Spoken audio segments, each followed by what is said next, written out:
The day is Tuesday, the 30th of September, 2025.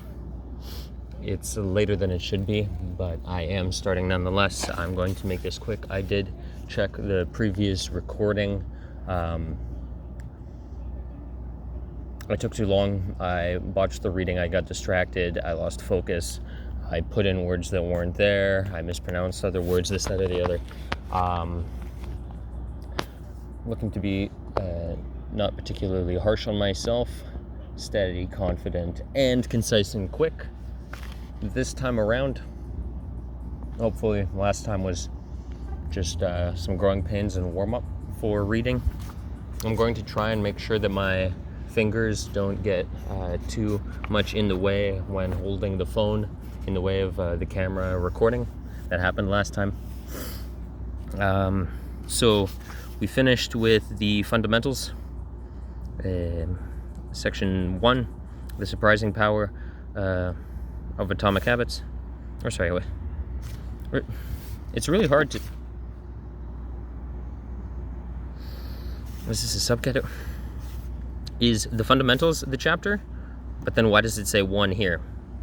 This is a subchapter. I don't know the vocabulary to properly describe what it is here.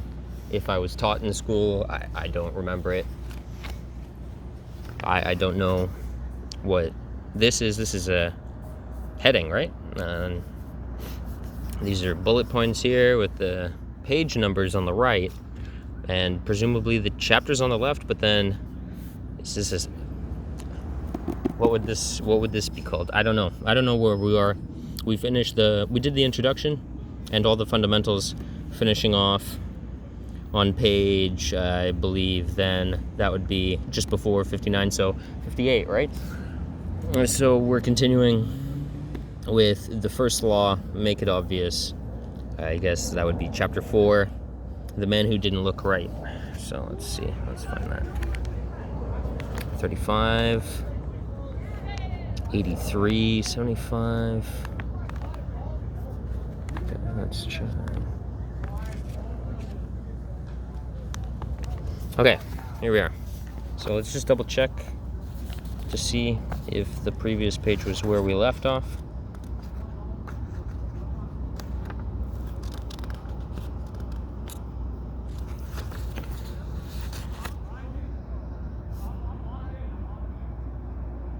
No, we didn't get to here.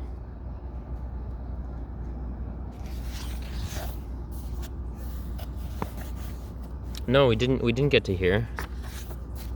So these are the chapters, and then those are like the...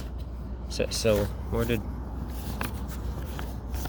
did we leave off then?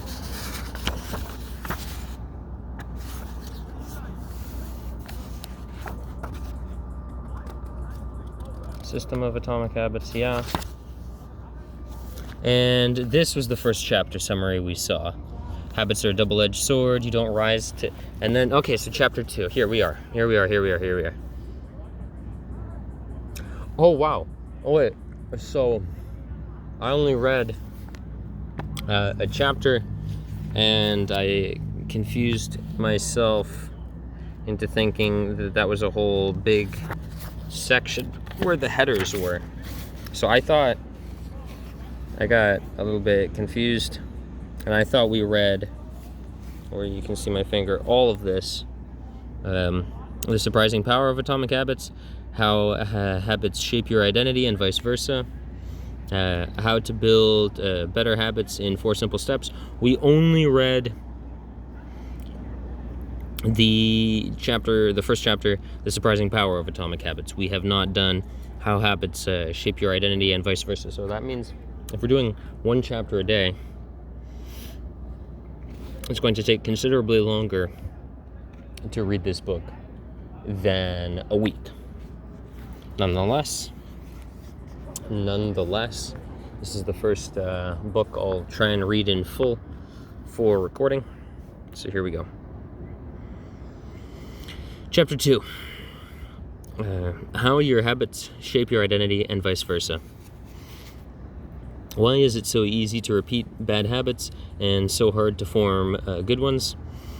Few things can have more powerful impact on your life than improving your daily habits, and yet it is likely that this time, and yet it is likely that this time next year you'll be doing the same thing rather than something better. It often feels difficult to keep good habits from going for more than a few days. Even with sincere effort and the occasional burst of motivation, habits like exercise, meditation, journaling, and cooking are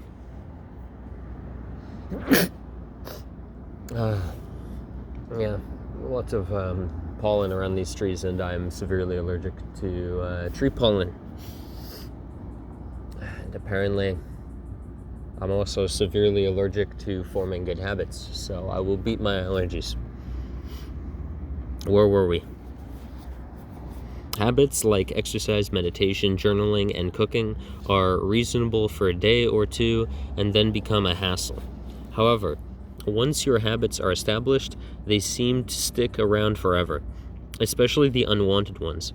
Despite our best intentions, unhealthy habits like eating junk food, watching too much television, procrastinating, and smoking can feel impossible to break. Changing our habits is challenging for two reasons. One, we try to change the wrong thing, and two, we try to change our habits in the wrong way. In this chapter, I'll address the first point. In the chapters that follow, I'll address the second. Our first mistake is that we try to change the wrong thing. To understand what I mean, consider that there are 3 levels at which change can occur. You can imagine them like layers in an onion. So let's see this here diagram. On the external layer, the layer that is visible like an onion, we have outcomes. Then in the middle layer we have processes, and at the center we have identity. So these are the 3 layers of behavior change. And they all interconnect and interrelate, yet only the outcomes are perceptible and obvious to everyone else, and even the subject, the individual who embodies and perpetuates them, with those outcomes. A bug, go away. So, figure 3. There are 3 layers of behavior change: a change in your outcomes, a change in your process, and a change in your identity. So, the first layer is changing your outcomes. This level is concerned with changing your results, losing weight, publishing a book, winning a championship. Most of the goals you set associated with this level are associated with this level of change. The second layer is changing your process. This level is concerned with changing your habits and systems, implementing a new routine at the gym, decluttering your desk for better workflow, developing a meditation practice. Most of the habits you build are associated with this level. The third and deepest layer is changing your identity. This level is concerned with changing your beliefs, your worldview, your self-image, your judgments about yourself and others. Most of the beliefs, assumptions, and biases you hold are associated with this level.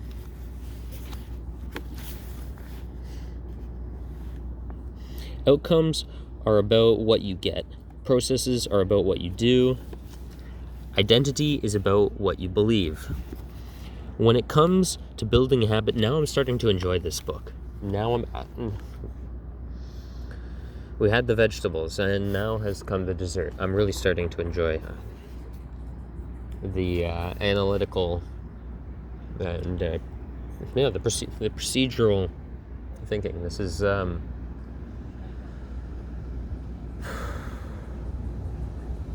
this mode of being, as depicted in the book here, this sort of thinking is me when I'm at my best. Procedural thinking, factorial evaluation, enumerating all sorts of conditions and stimuli and all of that. Conceptualization, that's me at my strong suit, yeah. The only thing is I tend to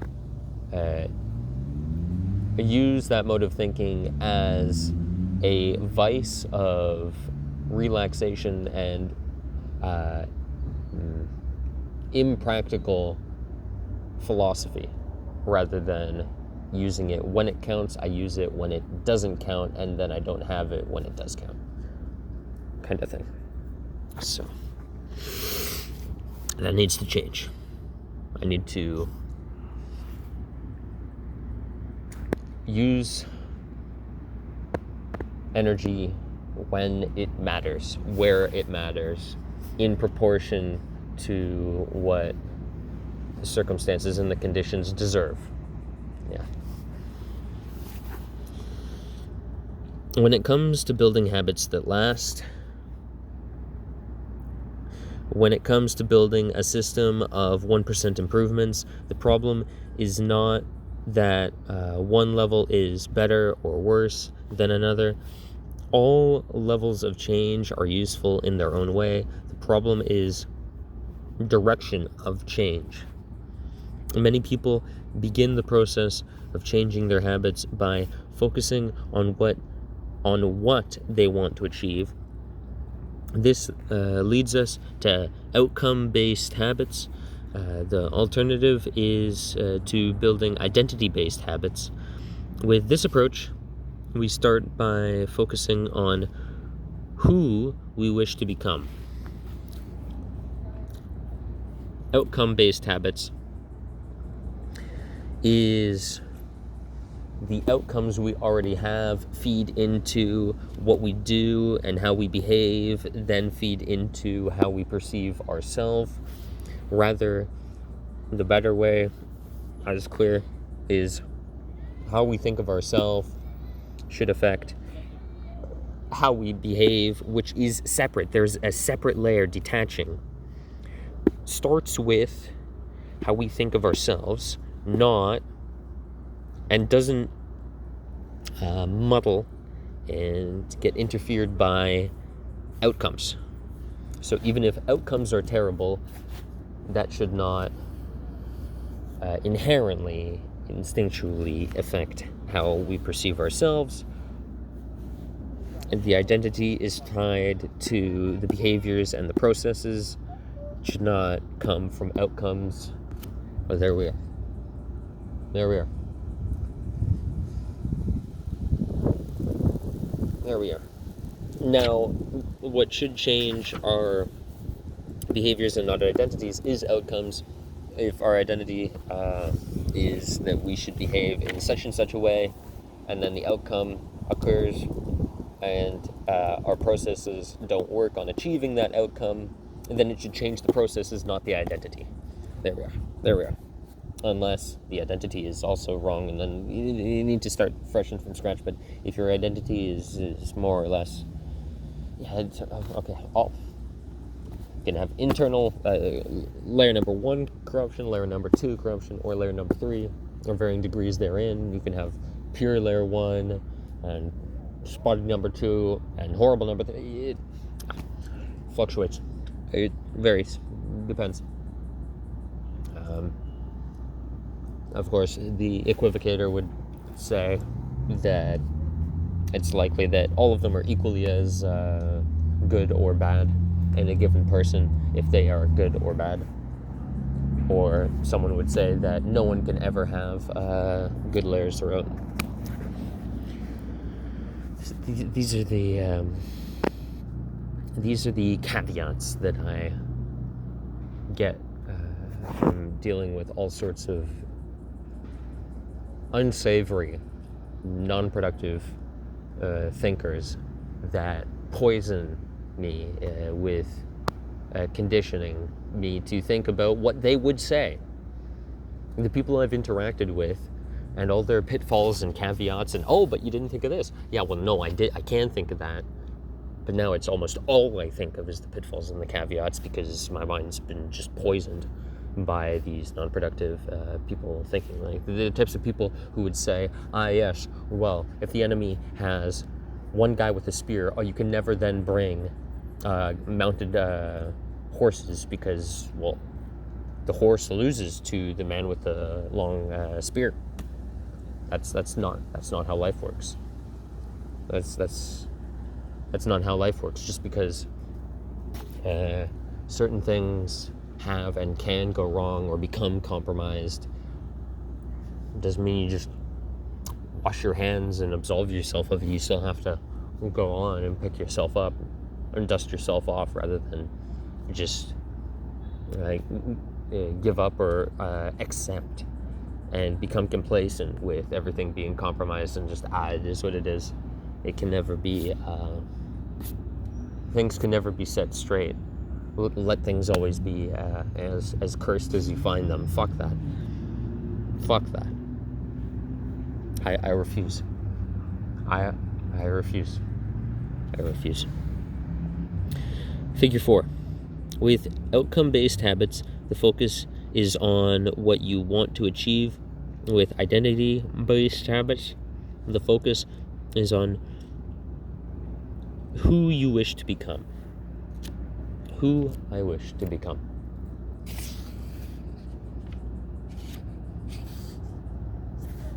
Who I wish to become. Didn't I say in the first episode?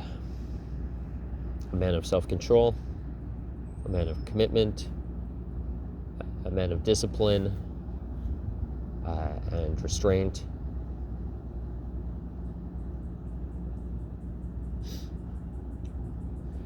Someone who thinks before he acts and applies a heavy degree of discretion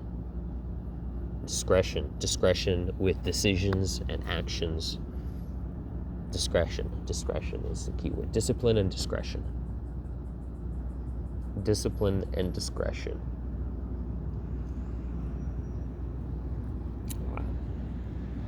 The man who gave me my cats, he sent me a video, a very important one. I think it was from TikTok. I despise TikTok, but unfortunately, when enough people use a thing, even if it's unsavory, there'll be quite a lot of good values stored therein, even if it's in a compromised form. And in this video, it mentions something to the effect of a process of being where, or a concept where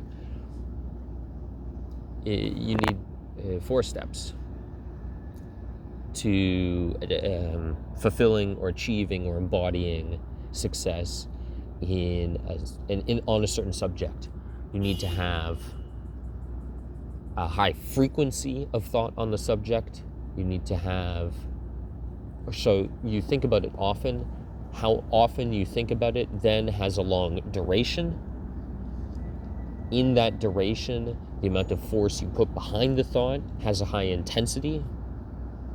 So it isn't, it is not soft, high force, high impact, high concentration. And by concentration, I mean concentration of will, almost like the buildup in a hose, high pressure. So, and then that high pressure needs to be clear. So it needs to be sharp and have good focus, right? So that would be frequency, duration, intensity, and clarity. All those 4 things, honing yourself in on one subject,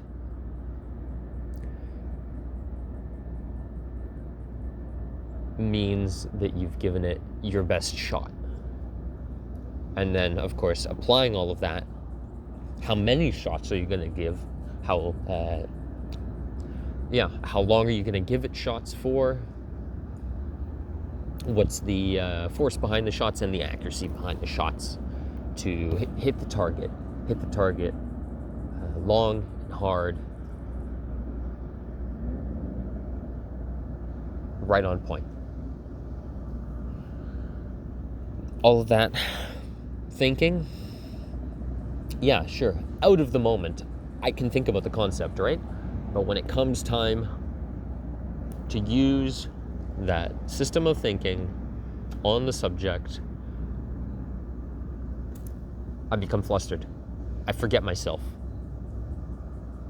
I become ensnared in the moment, caught off guard, even when I know to have my guard up.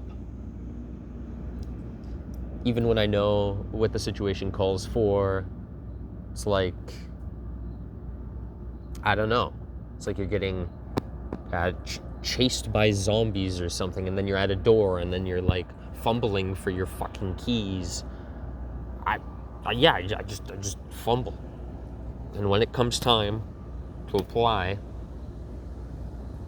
the process of frequency of thought on the subject, duration of thought when considering the subject, intensity of thought on the subject, and clarity of thought on the subject to give it the right kind of thought for exactly when and where and how it's called for in the correct proportions and the correct duration. But dropped all proportionality, all propriety and proportionality. I dropped, yeah, propriety and proportionality. Dropped when it comes time.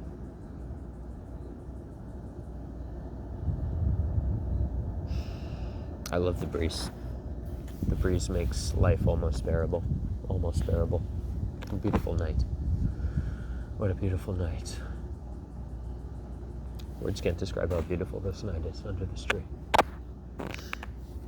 Alright. So where were we? We finished with this, yep. Imagine two people resisting a cigarette. When offered a smoke, the first person says, "No thanks, I'm trying to quit." It sounds like a reasonable response, but this person still believes they are a smoker who is trying to be something else. They are hoping their behavior will change while carrying around the same beliefs. They're still susceptible to the temptation. No, I shouldn't let myself falter and stumble back into the temptation that I'm susceptible for is another way to say, no thanks, I'm trying to quit. It's the longer, more deeper, meaningful way. No, I'm still susceptible to it, but for the sake of my soul, it would be better if I could abide by having forbearance. Yeah, well, let's see the alternative mode of thinking. The second person declines by saying, "No thanks, I'm not a smoker." That's me. No thanks, I don't smoke. That's what I always say, and that's not because I'm a past smoker. So yeah, I'm just not susceptible. I can be appreciative of this. It's such a blessing to have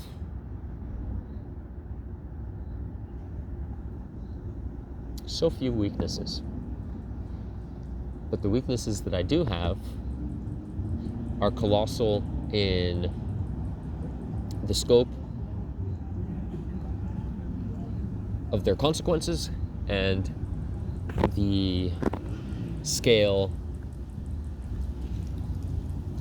of the power of the consequences. Yeah, just the effects that they have, how intense the effects are, and how wide-reaching for my failings.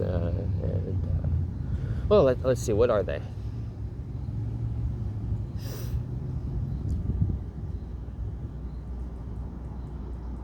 I'm very irritable. I'm quite the person to aggravate. I'm quite the person to find myself capable of aggravating myself and being aggravated by others and antagonized by others and antagonized by myself. I have either paltry and meager and scant appetites for when and where they should be otherwise, and I have insatiable appetites for things when they should be otherwise. So, my hunger for the wrong things and to the wrong extent, appetites and attentions and cravings for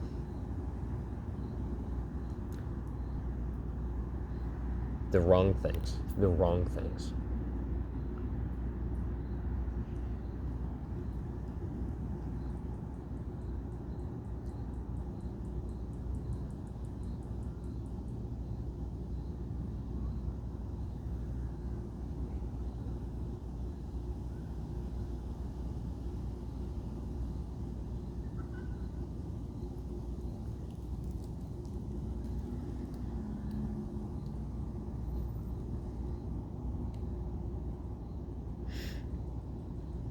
What else?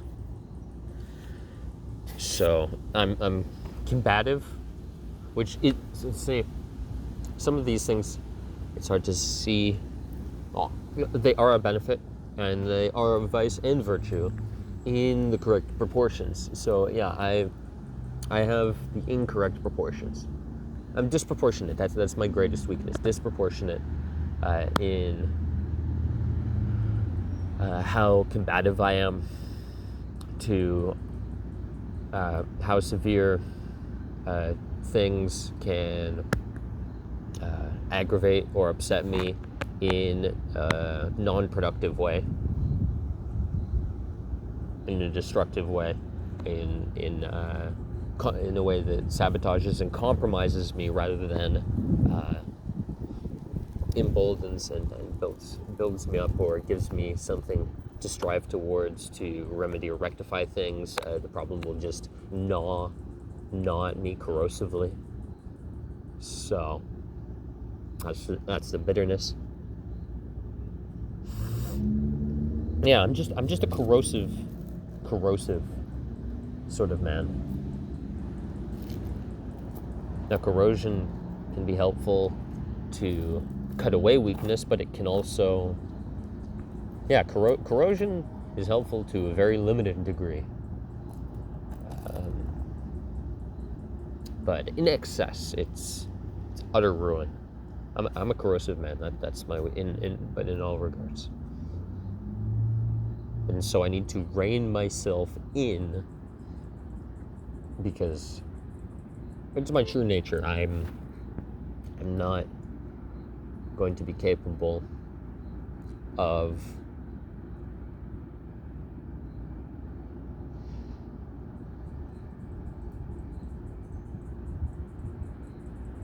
subverting my innate temperaments and dispositions. But what I can do is arrest and restrain them for when they are appropriate, and not have my temperaments drag me around drag me around by the leash to ruin like a dog, but have my life set the course for what my temperament should be, and how my conduct should be in each given moment. Yeah, the life target, and then the conduct and the temperament to abide by that, with excesses and my shortcomings and pitfalls reined in. Otherwise, I'm just erratic and wild in a self-destructive way. So I'm not blameless. I'm not of no faults. I just find it a blessing to be myself and not have other people's faults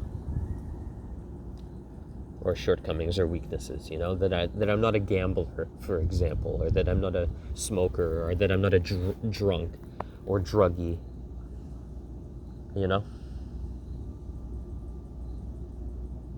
But I do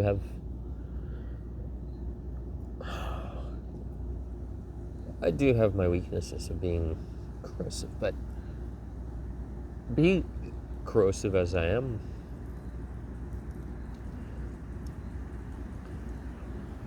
self-restraint means I can negate the consequences of my innate character, which is awesome. I get to be who I am, with the strengths and weaknesses therein, and I get to guard against my weaknesses and plod along, rather than getting constantly rebuffed and rebuked by the conditions and factors of life that forbid me from progressing. Forbid me from getting on with my life, with this arrested development that I have been cursed with. Let's see if I can break that arrested development curse. Just the development curse.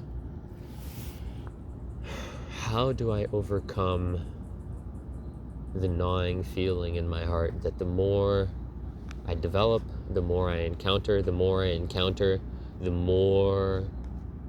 Russian roulette I play throughout the day, throughout the week, throughout the month, throughout the year, throughout my life. The more you develop, the more you'll be exposed to, the more you'll be exposed to is like more clicks in Minesweeper. And if you're just clicking willy-nilly, your game is over very fucking quickly. So that's why I haven't made very many clicks in life. Playing the Minesweeper of my life. I've set myself up in my corner.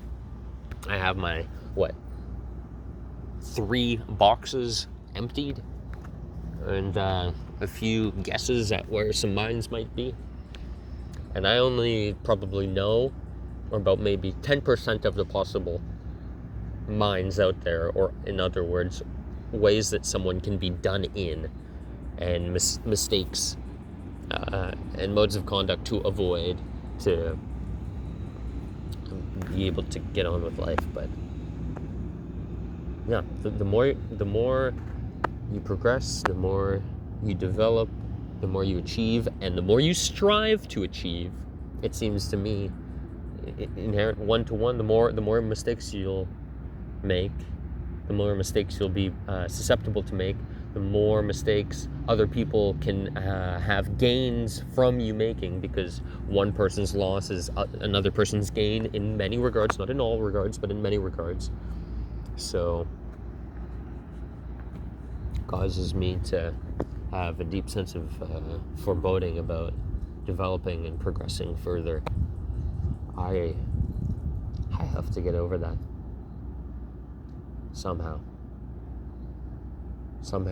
I must be more than a match for the minds and the lurking predators in my future, and the shadows of time.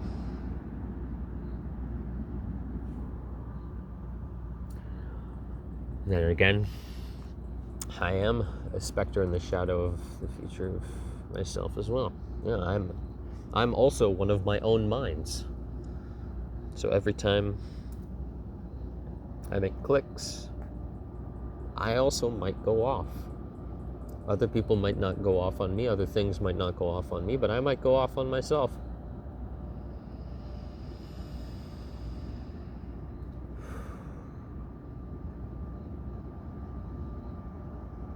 Bless this book. The second person declines by saying, "No thanks, I'm not a smoker." It's a small difference, but this statement signals a shift in identity. Smoking was a part of their former life, not their current one. They no longer identify as someone who smokes. Most people don't even consider identity change when they set out to improve. They just think, I want to be skinny, outcome. If I stick to this diet, then I'll be skinny, process. Rather than thinking, I like this process, cool, let's live it out.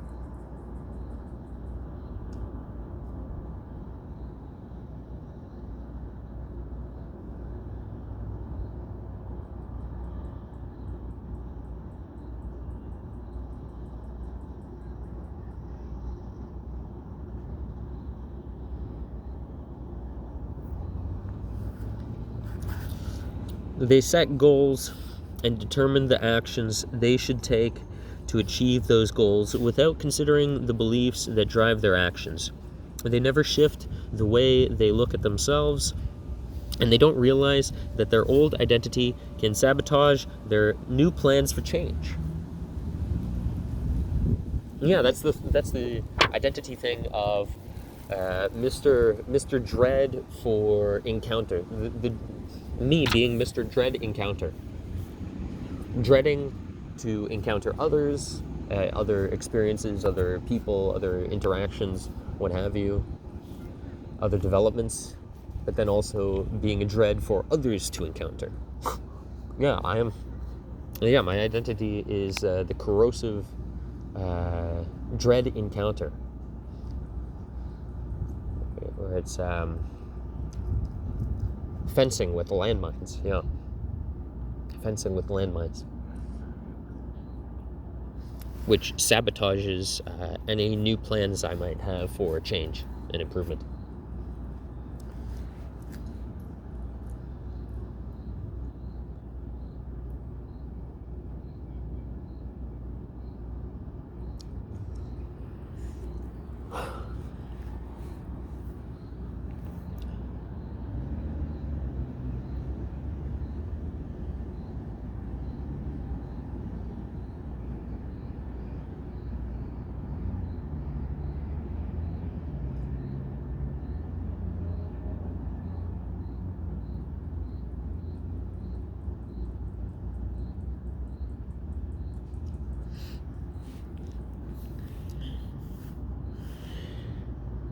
Behind every system of actions is a system of beliefs. The system of democracy is founded on the beliefs like freedom, majority rule, and social equality. The system of a dictatorship has a very different set of beliefs like absolute authority and strict obedience. You can imagine many ways to try to get more people to vote in a democracy, but such behavior change would never get off the ground in a dictatorship. Well, I'm pretty sure people would argue that whatever was before democracy is a dictatorship. So if you can go from what isn't a democracy to democracy, and you can go from dictatorship to democracy, and you can go from democracy to dictatorship. History has shown. Anyways, that's my commentary. Would never get off the ground. History has shown otherwise. That's not the identity of a system. Voting is that is not the identity of the system. Voting is a behavior that is impossible under certain set of beliefs. So if the populace, if the citizens' beliefs are that the dictatorship has more credibility to being in persistence and abiding by the processes they're in and the lifestyle they're in, then it will persist. Yeah. If you abide by the system's beliefs, then you will perpetuate it. Of course, yeah, momentum. You'll just be treading on inertia. Yeah. You'll be just coasting on inertia.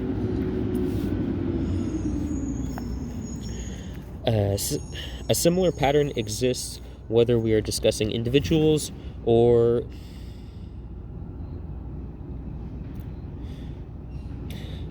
A similar pattern exists whether we are discussing individuals, organizations, not organizations. It's the cutoff there.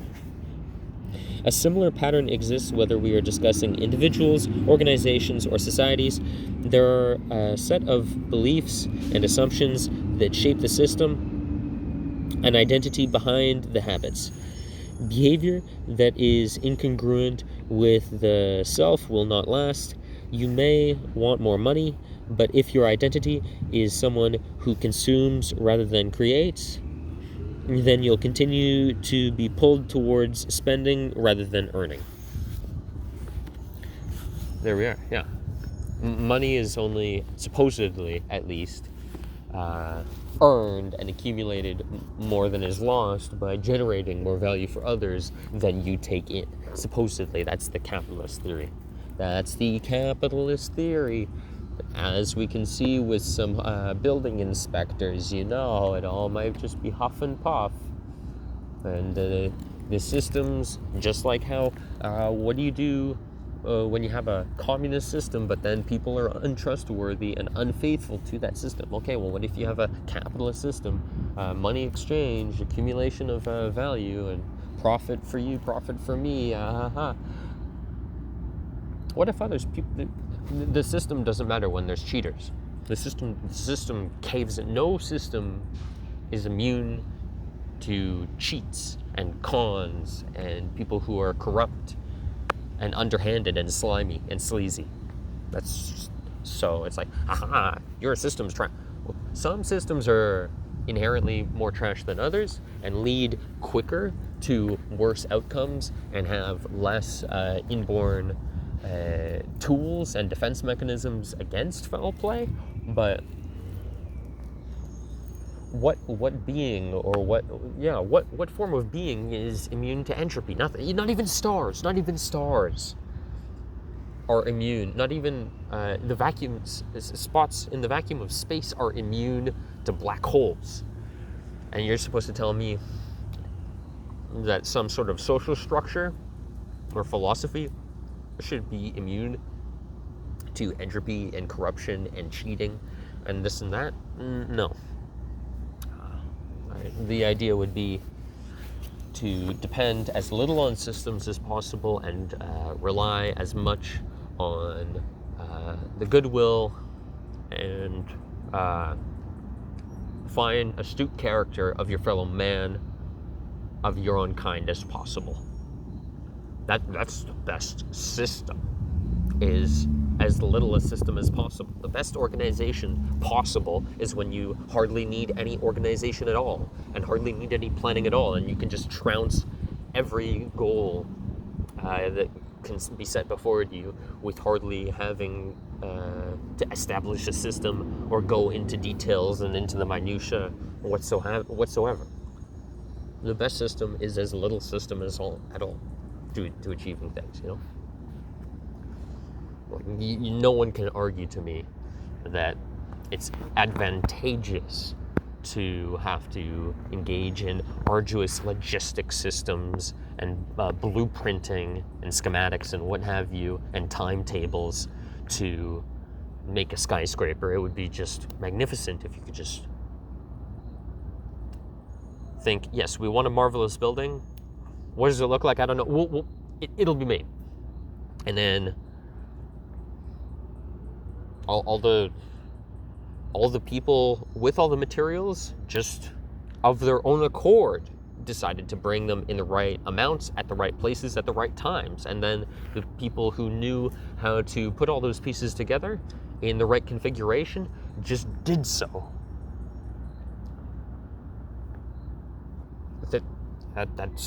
That would be overpowered. That's not what life is, but it goes to show it's not advantageous to be systems dependent. So, belief in money systems, belief in social systems, it's all fallible. It's all fallible. You want as little system to get in the way of the truth of the matter. And that is that it's all down to the quality of the land, or the terrain, or the environment, and the people. The social and the environmental factors. That's it. You can have the best system in the world, right? But if you're in a desert with just sand and nothing else, and all the other people are people who belong in a jail because they're rapers, thugs and crooks and what have you, it doesn't matter what system you have. God could fucking speak in your ear. You could be the one angel saint in the pack of scum and villainy, and you could be like, fellas, listen to me. I have a good system for us. You wouldn't even be able to get out the first word before they jumped you and did you in. The system, like, even if you know the best system, it doesn't matter. No, the company and the environment. So if there's three categories, right? Systems, in order of occurrence, right? Because the world, then the people, and then the people devise the systems, right? Environment's most important. People are secondary. Systems, systems are almost like the fucking middleman. They're like the third wheel thing, the thing that we want to cut out. The thing that we want to cut out. Yeah. Well, that's my belief. The systems, they want to cut that out as much as possible. Even though, of course, I already said it's one of my weaknesses, one of my intensive appetites to be a systems thinker. You know, I am the theory guy. I am the theory cell. I love systems, systematic thinking. But I'm also self-aware, introspective. You know, I'm not in my own bubble. I can see the fallibility of systems. Of course.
I've gotten myself distracted. I'm just daydreaming and thinking.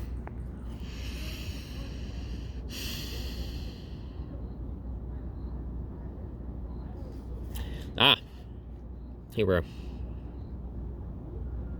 So let's trail back a little bit to pick up where we left off. A similar pattern exists. Sorry, let's go even further back. Let's go to this paragraph. Behind every system of actions is a system of beliefs. The system of a democracy is founded on beliefs like freedom, majority rule, and social equality. The system of a dictatorship has a very different set of beliefs like absolute authority and strict obedience. You can imagine many ways to try to get more people to vote in a democracy, but such behavior change would never get off the ground in a dictatorship. That's not the identity of the system. Voting is behavior that is impossible under a certain set of beliefs. A similar pattern exists whether we are discussing individuals, organizations, or societies. There are a set of beliefs and assumptions that shape the system, and an identity behind the habits. Sorry, let me read over. There are a set of beliefs and assumptions that shape the system, an identity behind the habits. Yeah, identity behind the habits.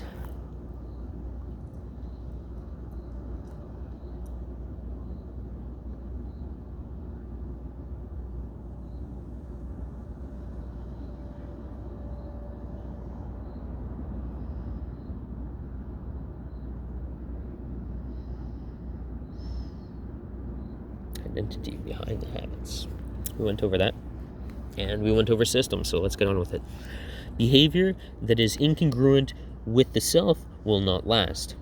You may want more money, but if your identity is someone who consumes rather than creates, you'll continue to be pulled towards spending rather than earning.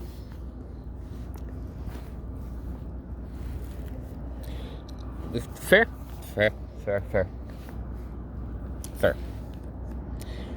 You may want better health, but if you continue to prioritize comfort over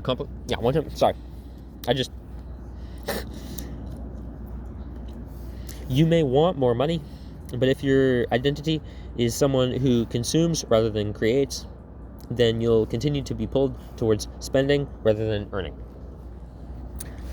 On the subject of earning,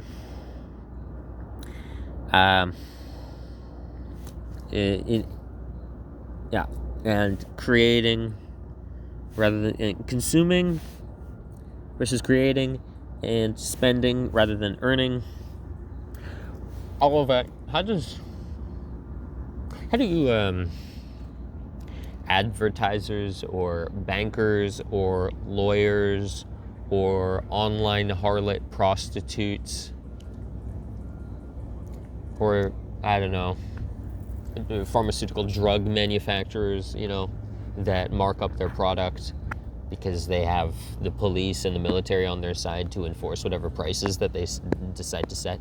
How do they factor in on the consume, create, spend, earn? How do they figure into that with their giga yachts and giga mansions and their jets and their this and their that? Is there yeah,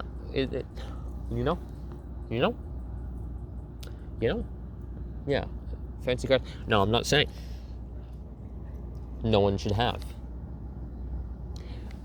I am saying, though, that the discussion has not been had in a coherent, unified, mature forum as to who's getting what in an objective, empirical way, and then is that commensurate with their labors.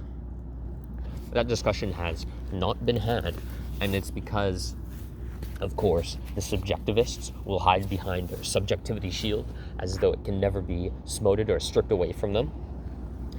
And the self-seeking, well, they love that it's never been argued or debated in a very serious and mature and coherent and way that would enumerate and paint a very clear picture as to who's getting what and who's doing what, and is that commensurate with or proportionate to their labors. And of course, people would rush to the word fair. Let's piss and shit on, wipe our ass with the word fair. Fine. We're not in a fair world. We're not even gonna. But it's ludicrous to presume that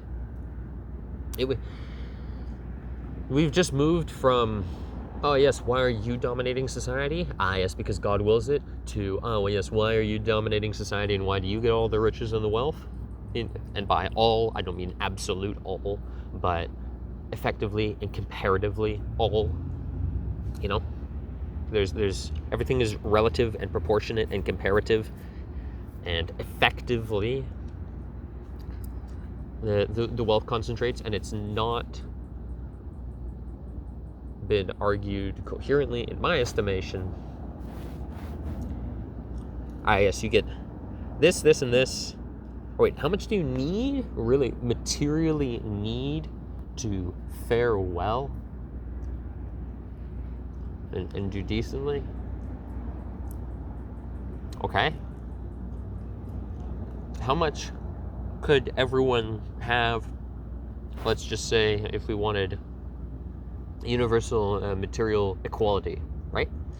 Could we all live at the standards of the person who lives most lavishly? No. Then,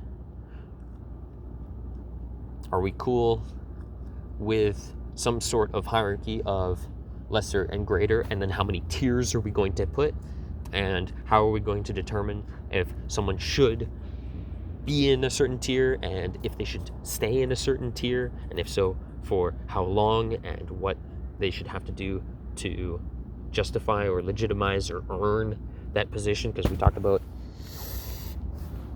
earn. There's the word earn. I don't know. I look around, right? And you can earn in two ways. You can earn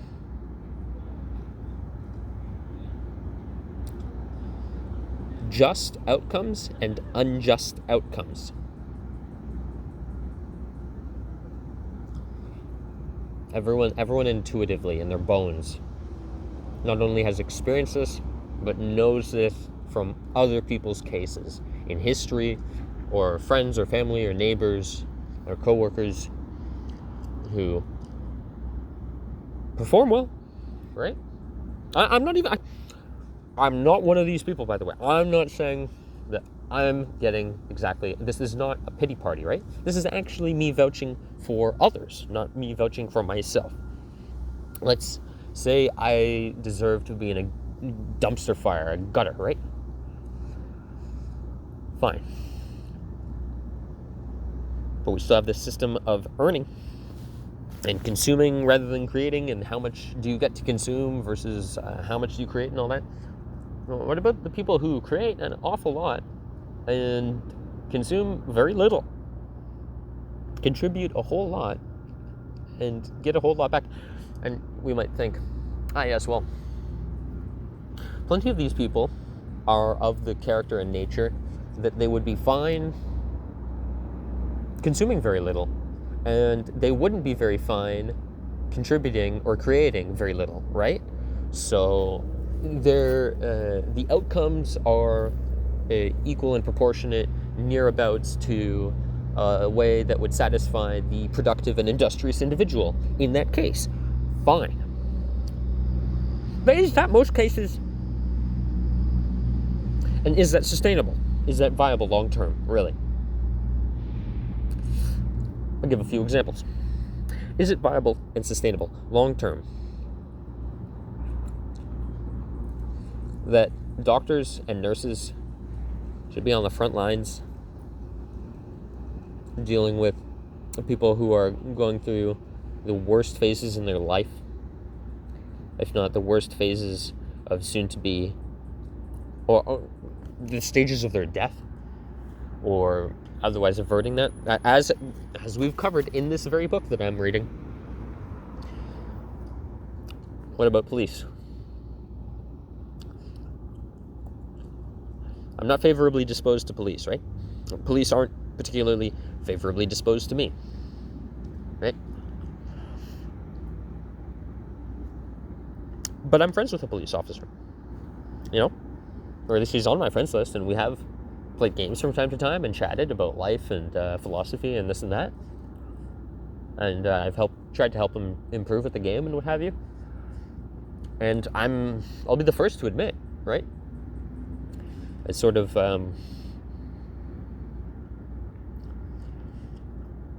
a warden or some sort of police, sheriffs and deputies, some sort of keeper of law and order in the community, as a dedicated role, is not just wanted, but needed, vital, essential, necessary, right? But the question would be, right? How much should they get? And how long should they have the position for, so that it doesn't destroy them? You know? I'll be the first to say, right, that, because you can't have police horribly regarded and horribly paid. You can't have them horribly regarded and yet paid an exorbitant proportion. And you can't. I use the word can't relative to and relating to for a healthy society. In the conditions that you wanted a healthy society, you can't have people used like someone would use a fruit and just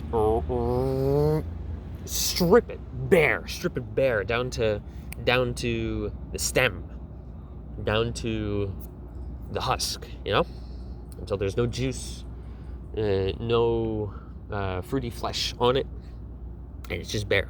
You can't treat people like that. You can't. I think back, I don't know if this is true, but I was told at least, bears leave some berries on the bush. They don't strip it bare. All right?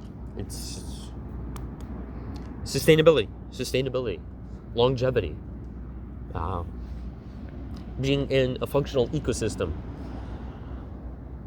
You can't use people disposably. So that would mean you'd have to cycle people in and out on like a cool down time, or all right, you've done your contribution, now do something else for the rest of your life type of thing, You can't just have people, oh yes, well, they're going through hell in this position, and you couldn't do it, and I couldn't do it, and other people don't want to do it, so let's just strip them bare and squeeze as much juice from them as possible. But since we're squeezing so much juice at them, let's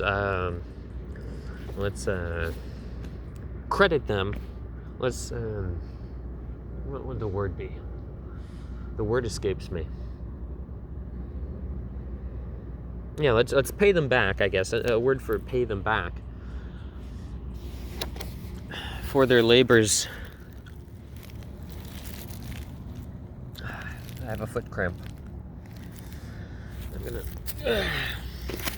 I'm gonna walk a little bit. Oh my God, that's very painful, right?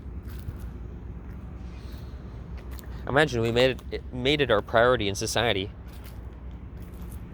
We don't like cramps, right? Foot cramps. I'm feeling it right now. It feels like my bones in my right foot are being smashed together, smashed apart, incinerated, and atomized, right? Okay, the feeling is now going away, but I've had a nail go into my foot, and every time I get a foot cramp, it feels worse than the nail immediately going into my foot. So, yeah, we might think, oh, well, it should be a very high priority. The highest status position should be masseurs and masseuses or whatever, the people who give massages. And they should make all the money, and they should be the one with the... Well, they should get all the gibs, because they do the most important thing. It's ridiculous and it's absurd. I disagree with the notion or the concept or the mythology of proportionate exchange. This absolute give and take. It's deluded. It's egotistical to even presuppose that what you give is going to be equal value to what you get. Like that argument hasn't. Yeah, subjective, but then there are ways to be objective about it, at least in certain cases, if not all cases. Probably in most cases, we can be objective about the give and take being disproportionate. But no one has the stones to go there, because glass houses, right? Everyone's too afraid to disturb the system and break their own glass house, right? Oh, I'm buried in stones. So I have the stones to go there. I have the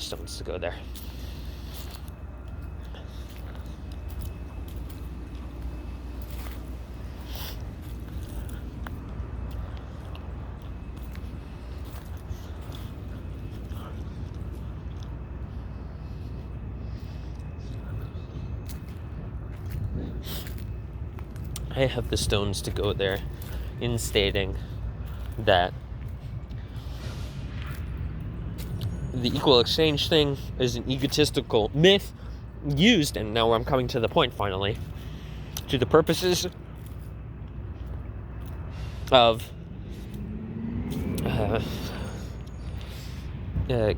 keeping safe the status and positions of the people who have climbed the social hierarchy or the ladder. That's it. It's just used as their shield. It's not used, and it's used as a cudgel and a club for everyone else.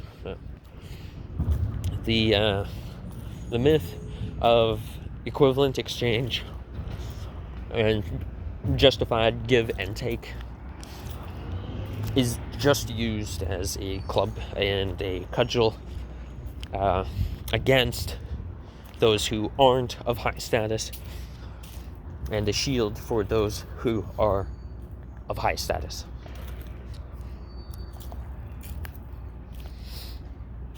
Yeah,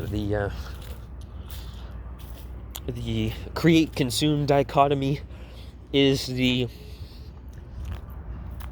thing that's taken the place of God's chosen one, God's not chosen one. You know, why do you have your position? Yes, well, I give a higher value than everyone else. Oh, well, why do you have your position in the past? Yes, well, God has decreed that I'm the fucking bee's knees, and I know what's best for everyone, and I'm the chosen guy who will contribute the most, right? God has chosen me to be the champion and leader who will contribute the most to the best course for the sake of society. And now it's I contribute most and will set the best course for society, because points behind it graph. Pointing behind it a fucking graph. I had this conversation with quite a few friends.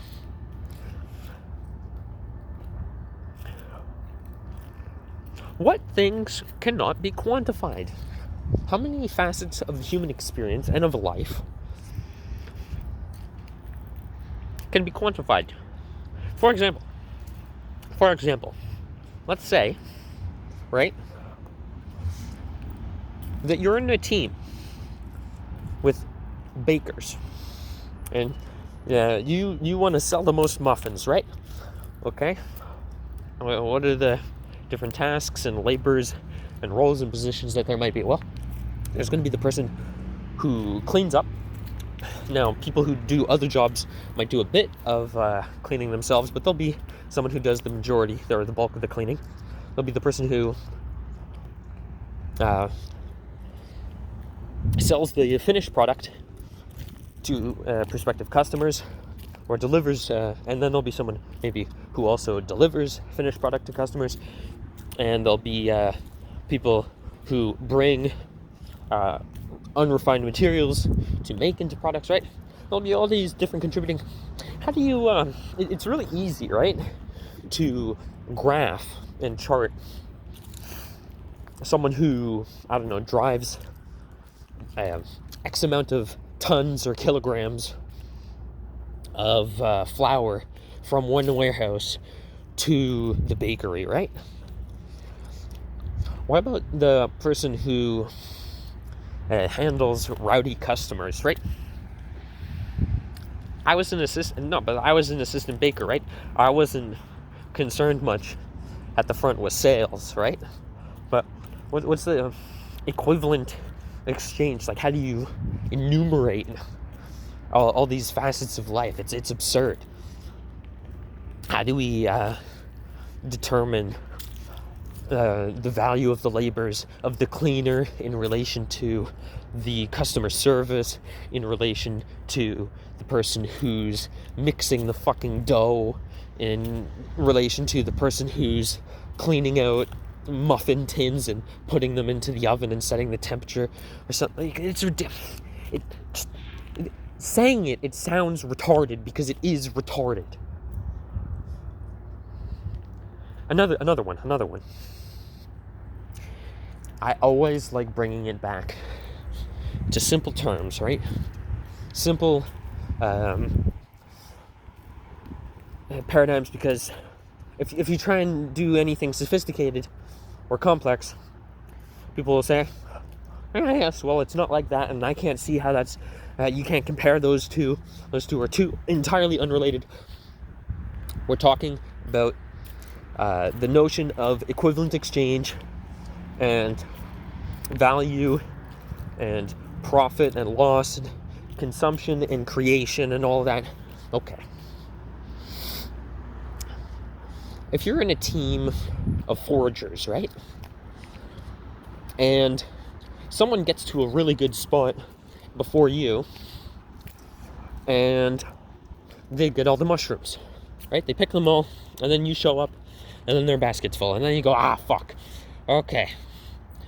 Well, I didn't get anything, right? And then you're like, oh, well, there's still time in the day. All right, now I'll go over to the next spot and I'll try and look for other things to pick, apples or berries, or I don't know, find some other fruits or vegetables or whatever have you, right? And then you go there and you're like, someone else got to that, right? And then you finish your day and all the things to get have already been gotten. And everyone gets together and they're like, okay, well, let's get cooking. All right, everyone, what did you get? Okay, you got that. Okay, well, then you get this much food from the cook, right? Okay, how much did you get? Okay, you get this much. You didn't get anything this time? No, well, then you get no food. You didn't get anything. You didn't bring anything. Well, you're like, well, there was nothing to bring. Everyone else already got everything. Sucks to suck.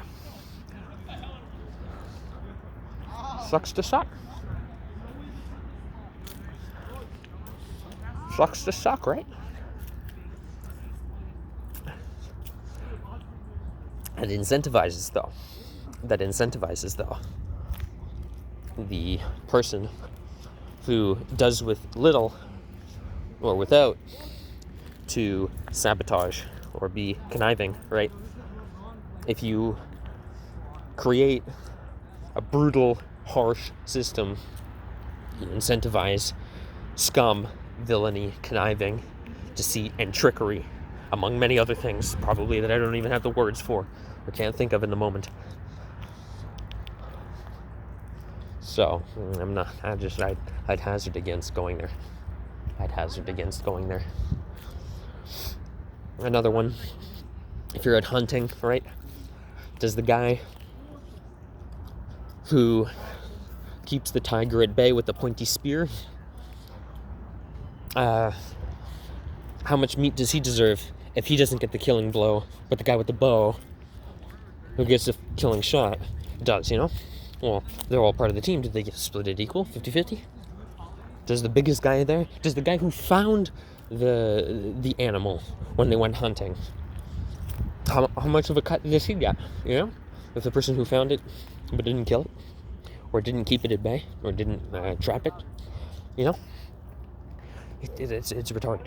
It's retarded, this notion of equivalent exchange and fair give and take in all cases. All of that just justifies, yes, well, I got the killing blow, I get fucking everything. Winner takes all. the winner takes all. It's just an excuse and mechanism for greed, and vain status seeking to keep others below so that you're above. Yeah, it's just vain status seeking, right? And then there's how much meat can one hunter eat? Huh? How much meat can one hunter eat? If the guy who got the killing blow says, all right, I got the killing blow, I get the entire animal, right? And then the next animal gets that one too. And then someone else gets another one, But just to, let's say 30% of the people who contributed and participated in the hunting group get kills, and everyone else didn't get any kills. Then what? That's going to be 30% of the hunting group that's eating that night. And then the hunting group gets weaker, right? Because eventually people get sickly or frail or just outright die from starvation. So are we not sensing that the greed can be self-destructive? The winner takes all mentality is in direct opposition to cooperation. I'm just guy speculating, musing theory. Seems to me to be a self-destructive tendency. All right, back to the book. That's enough of my rant on economics and equivalent exchange theory.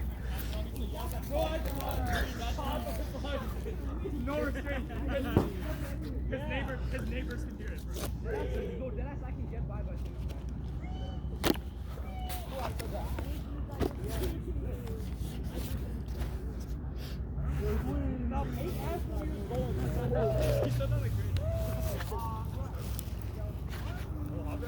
Fucking browns. Literally a pack of brown. Literally a pack of browns over there. As I'm trying to record, a pack of browns.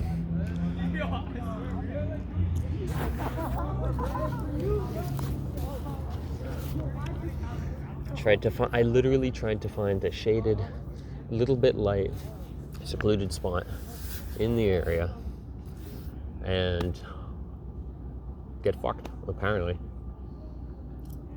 Now they're fucking off. And I pointed the camera at them for just a little bit, but like, what the fuck, man? Equivalent exchange, right? Okay, what's the equivalent exchange on city living? Well, equivalent exchange is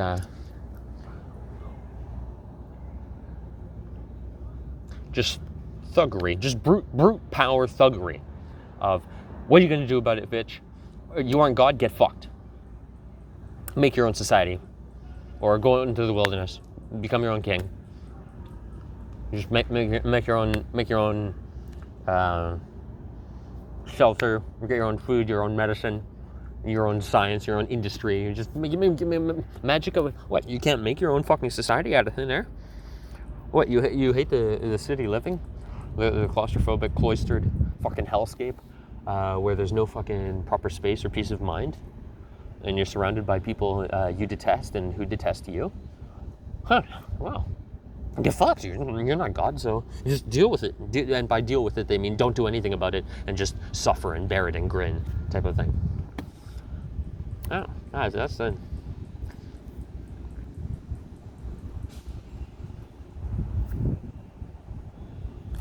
It's going great. Going great. Going great. Really great mentality.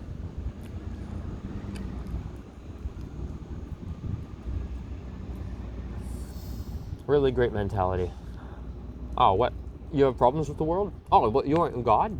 Oh, well, then you have no credibility to complain because you aren't God. So you can't do any better than what's been established.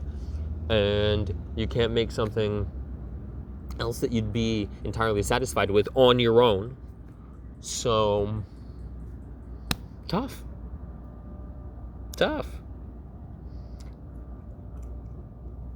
What, you have a problem with this or that thing? Oh, then you must want absolutely everything to change. No. No, not quite. Maybe even most things. But absolutely no. No.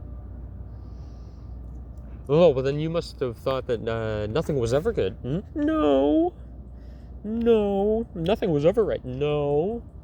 Nothing has ever been right. No. No. You would never be satisfied with any outcome, no matter... No.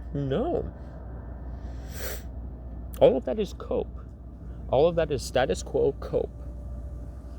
Oh, let's just try and buck all these problems and dismiss them and disregard them and ignore them as though they're irrelevant or insignificant or inconsequential. The longer we ignore the problems and treat them as irrelevant or insignificant or inconsequential, the longer the system will be maintained, right?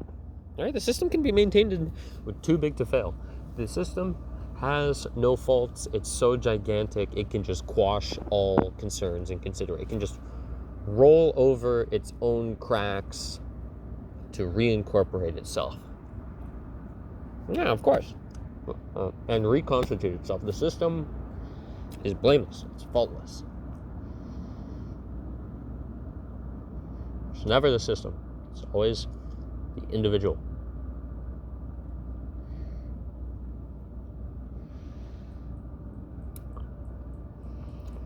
How's that working out for everyone in current year? Current year right now is, well, I said the date at the start of the video, 2025. How's that infallible system philosophy? How's that equivalent exchange myth working out?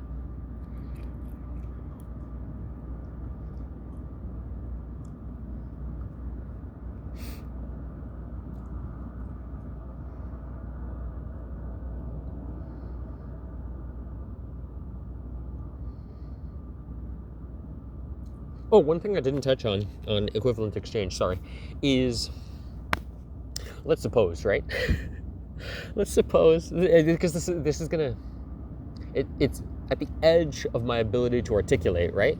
So whenever something is at the limits of your grasp, you fumble and stumble with it in an embarrassing way, and your ability to achieve or obtain it is sordid, compromised, it's botched. So my execution of explaining this is going to be botched, but let's suppose somehow we got the objectivists together, we got God, right, to divine how much each member of a team of hunter-gatherers has done and should get, right? But then we find out that people have done this and then they get that. Okay, well, what did they get?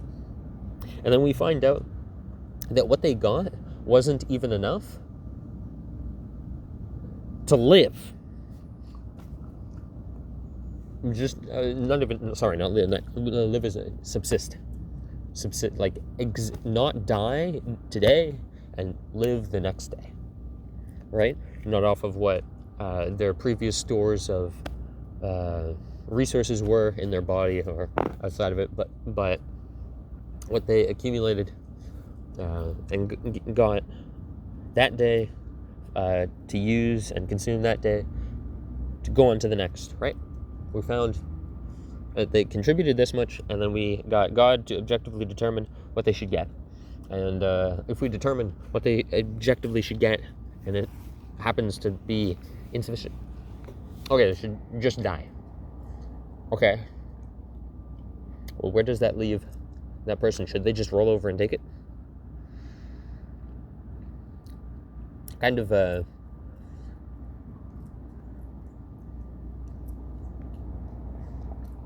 if the subject person who would find that they have had the council of objectivists determine that they should get insufficient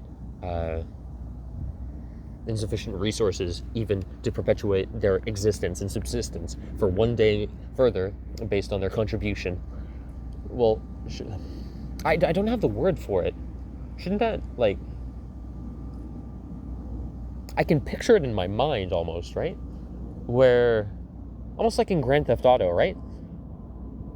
Where when you do something, and then the cops turn against you, like, they go berserk mode, right?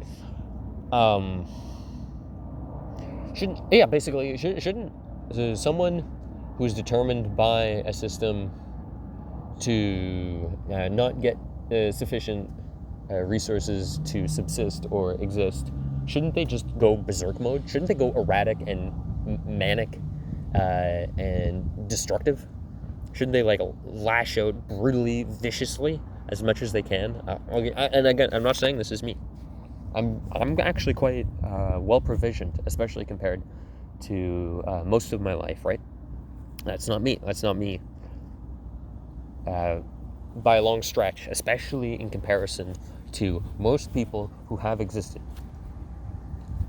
But I'm speaking conceptually, right? Doesn't a system that conducts and behaves itself like that create its own set of vicious and determined incredible enemies? Like in an unforced error sort of way, where it would have the resources such that all the status and hierarchy could be maintained, right? But that the lower status rankings would just be provisioned enough. It couldn't mitosis themselves indefinitely, right?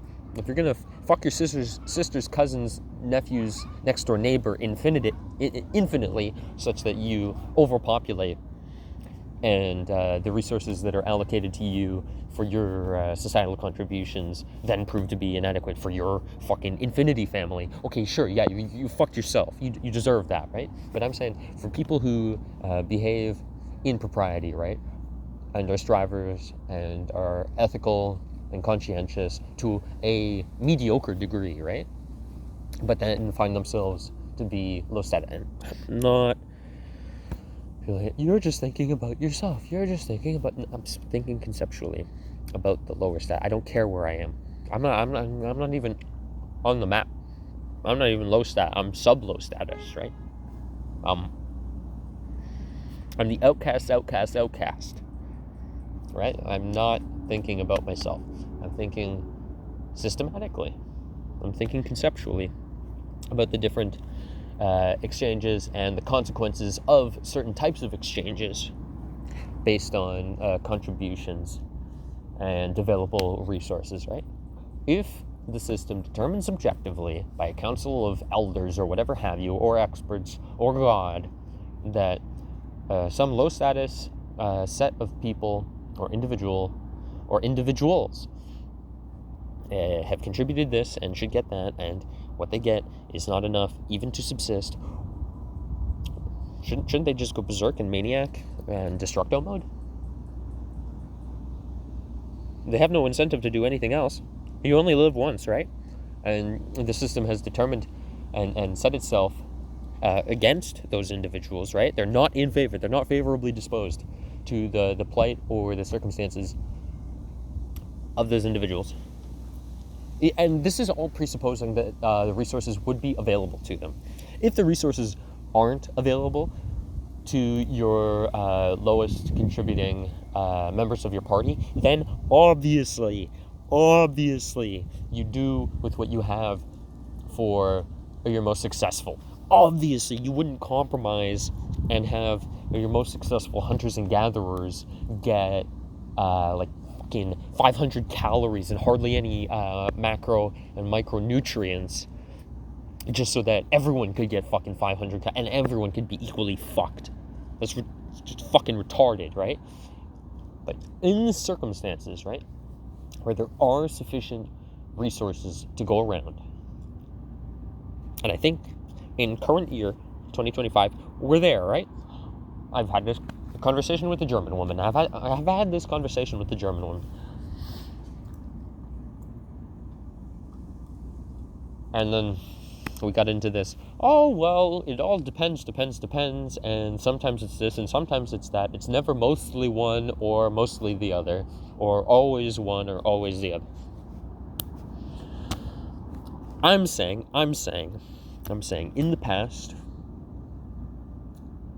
until maybe about 250 years ago,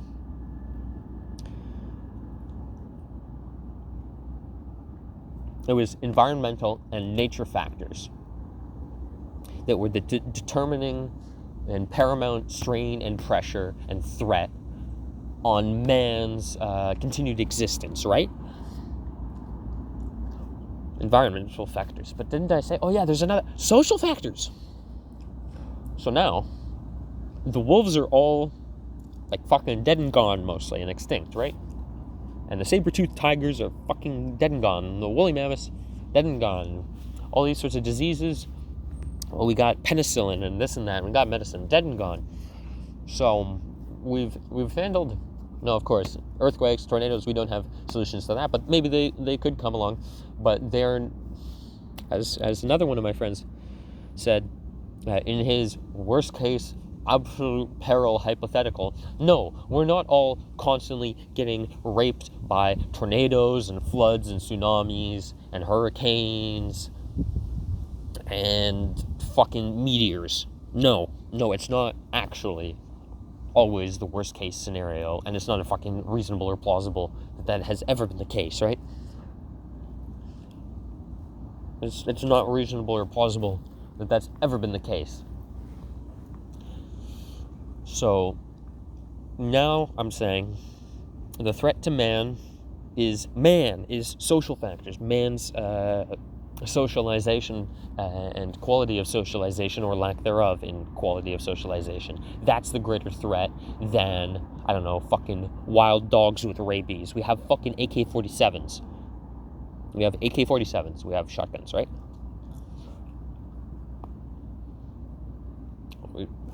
We're not struggling. It's not a farm struggle. It's not a matter of farming skill issues that people are starving. Right? It's not farming skill issues. We have fucking tractors. We have tractors. We have trucks. We have refineries to get fuel and all that. We have factories to produce whatever need be. It's not a farming or a production skill issue, or even shipping issue. It's not a shipping skill issue, and it's not a production skill issue. It's a social skill issue that people should go without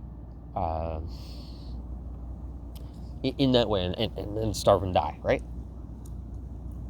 It's a social skill issue that people should fuck so much as to not have enough food to go around, right? That's not a fucking material issue, because the farms are there, the production might be high, but the production can't infinitely keep up with your ability to fuck yourself out of sufficient resources, right? You can fuck yourself out of sufficient resources no matter how many resources you have.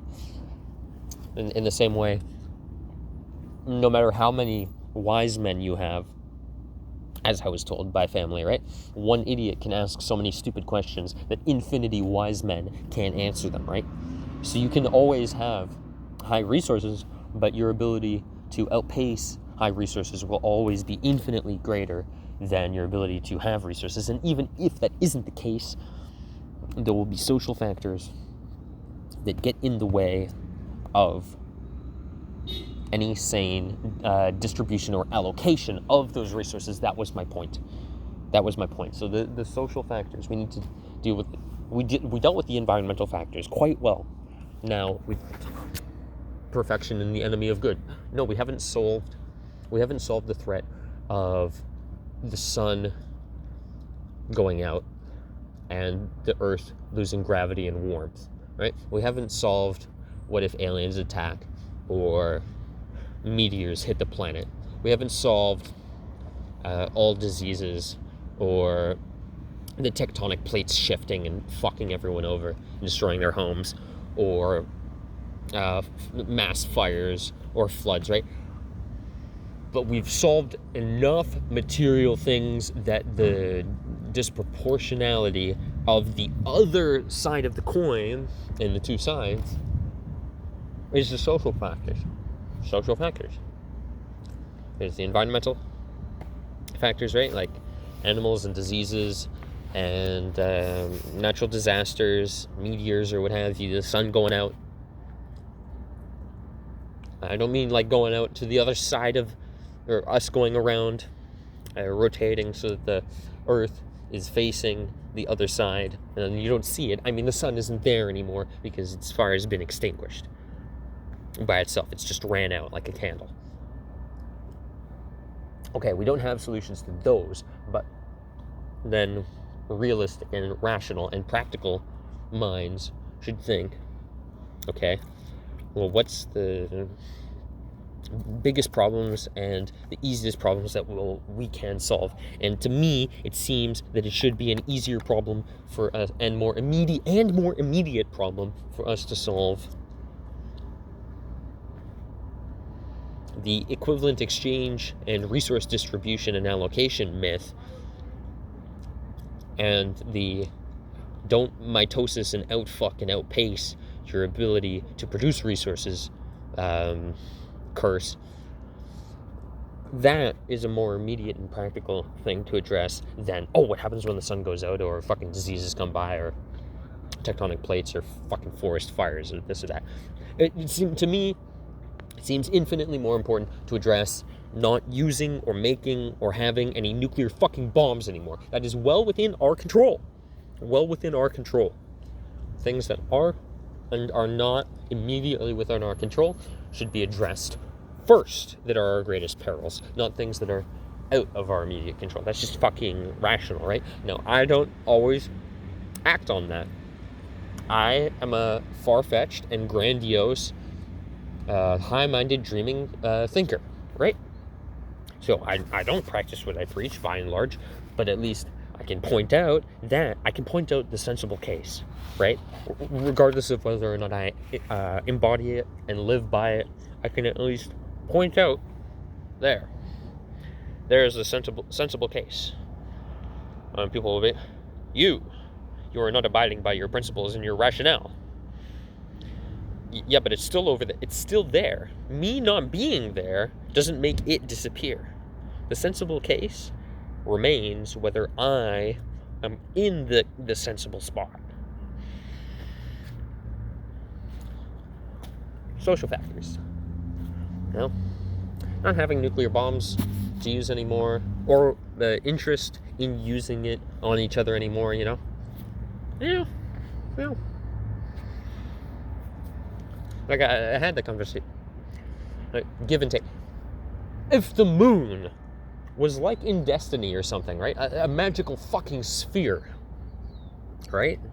That could grant any person any one of their resource wishes, right? You thought about it, and bang, it would appear right in front of you, presuming that there was space in front of you for it to be placed without destroying whatever was in front of you to begin with, right? That would be a little rule or caveat, so that things didn't go completely insane, or so that you couldn't fucking spawn things inside things.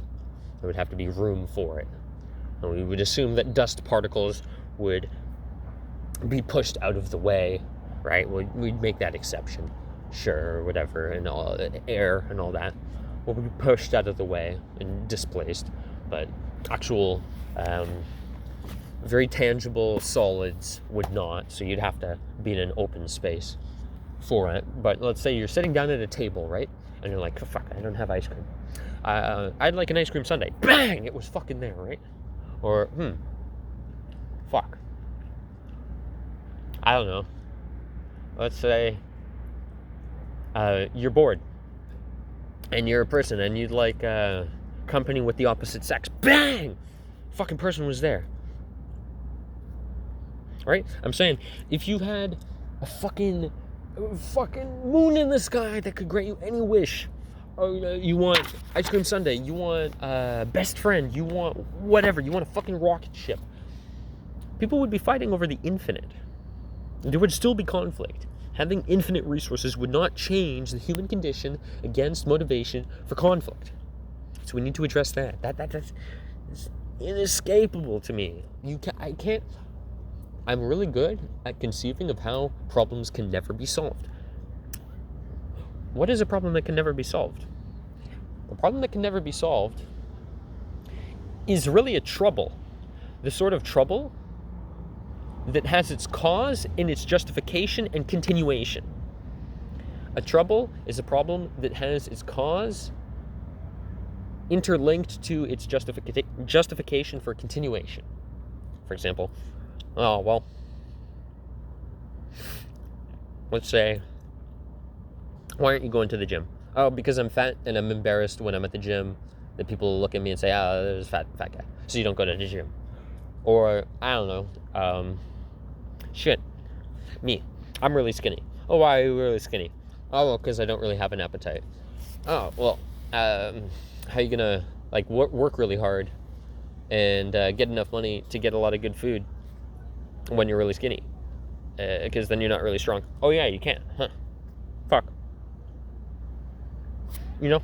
These fucking catch-22s, you know? That's what a trouble is. And to me, it seems to be a deep trouble, not a problem, not an easy, oh yeah, well, there's a fire. Oh, okay, get the fire extinguisher. What's the fire extinguisher to still wanting to fight each other, even if there's infinite resources? What's the equivalent to that? What's the remedy? Yeah, the resource, the insufficient resource thing is a myth to me. That's another myth. The myth of equivalent exchange. There's a myth of insufficient resources, or that you can even have sufficient resources to ameliorate all the world's troubles. No, you're still gonna conflict, even if you had a magic moon that would grant you any wish. You know, Lamborghini, plane, rocket, jet, unlimited fuel, fucking ice cream sundae, steak, eggs, beautiful woman or beautiful man, whatever. Whatever, anything. And I'm not saying, like, change where that thing already was to you and you owning it or you possessing it. I mean making a new thing. Unlimited. Making new unlimited things for others to possess on a whim. Even if there was a moon orbiting the planet that could do that, people would be fighting over control of the moon. There we go. Who gets to make those wishes? There would be a war very fucking quickly. Let's say the only way that you could get your wish is that you had to articulate it. Very fucking quickly there would be a war to wipe out people from their ability to articulate, either by speech or by writing or even by fucking sign language. Like, people would be having their mouths sewn shut. No, they would just be getting outright killed over the war for infinity, the infinity war.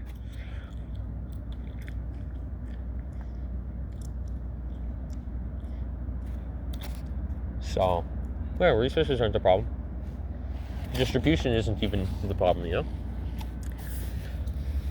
If we had everything and everything could be equally distributed, where everyone could get unlimited stuff and there was room for unlimited stuff, it still wouldn't. No, it would still be fine. So it's baked in. There's a baked-in trouble to the human existence that I don't have words to articulate, to our inescapable cause finding for, or ability to find causes for conflict. Like, to me, it's a miracle and extreme surprise that people aren't constantly and permanently in a state of conflict. To me, at least. Anyways, I'm in a state of conflict with myself. Speaking so rhetorically and high-mindedly for so long, distracting myself away from the book. Let's get back to the book.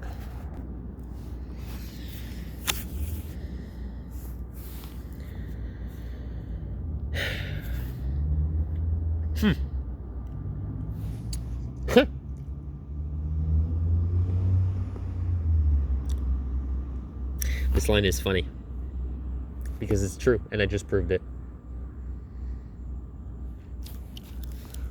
Where is it? No thanks, I'm not a reader. and then goes on to speak very philosophically and very conceptually and high-minded. Right? No, of course, I do read, right? But obviously, I'm putting it off reading this book, you know, reflexively. I can be self-aware about it, but it's like, Where was it? I had a really good term. In American politics, the ancient one, fucking gray-haired fucks, will just speak forever, and it's called not filibustering. Is it filibustering? I don't know. Productivity filibustering or something, maybe it was called, where you just, like, I don't know, read a book and then you read another book, and then it's like, how long can you speak to prevent a bill from being signed or something, so that the time for signing the bill runs out, or the time for debating about the bill being signed runs out, so that no debate was had and that your side wins by default, because the vote is swayed behind the scenes rather than on the stage for debate. What was that called? Is it called filibustering? I think so, yeah. So, yeah, productivity filibustering. I'm fucking so good at it, dude. I could teach a course on productivity filibustering. Holy fuck. Not only do you procrastinate about reading the book, not only do you distract yourself with everything but reading the book, but when the book is sitting on your lap, talk about something else and get really impassioned about it and get really high-minded about it and get really distracted about it, and just don't read the book. Don't even read the one damn chapter. Finish it. Get really distracted for a really long time, because apparently your own fucking thoughts are more interesting. Your own fucking thoughts are more interesting than the solution to your problems. But this book gives me inspiration and reminds me of my own thoughts and my own character. With my son, this book reminds me of my own innate self and character. So, and all the ideas I've thought before, and things that I'm very passionate about. Yeah.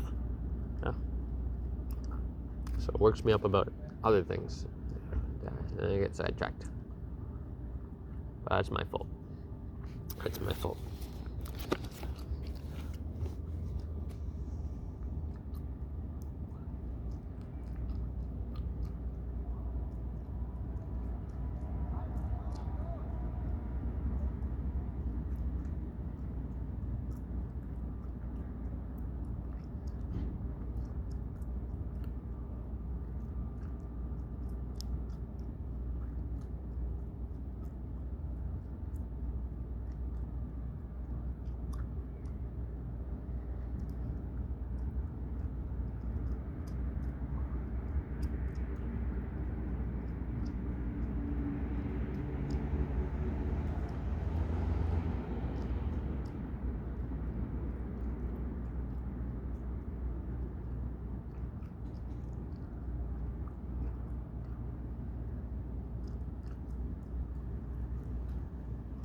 I'm in a very confrontational mood and attitude. But then again, I'm almost always.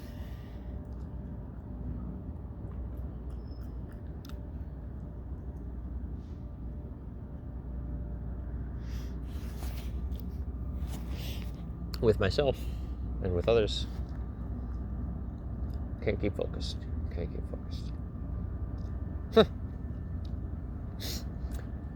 Huh. Where is it? Alright. When offered a distraction, the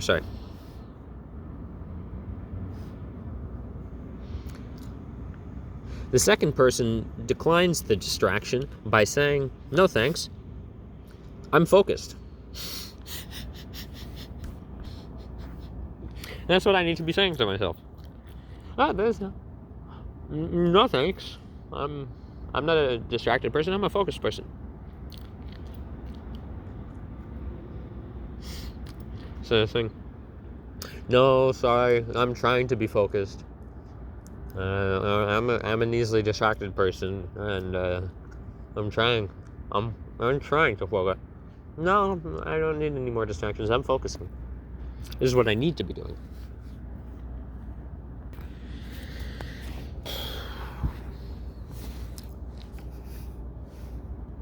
Behavior that is incongruent with the self will not last.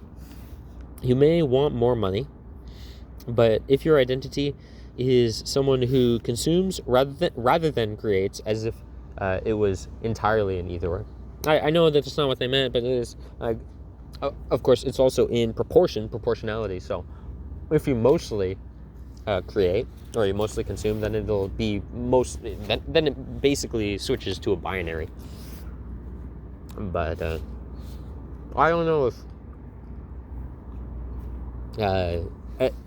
at least a third of people are fairly right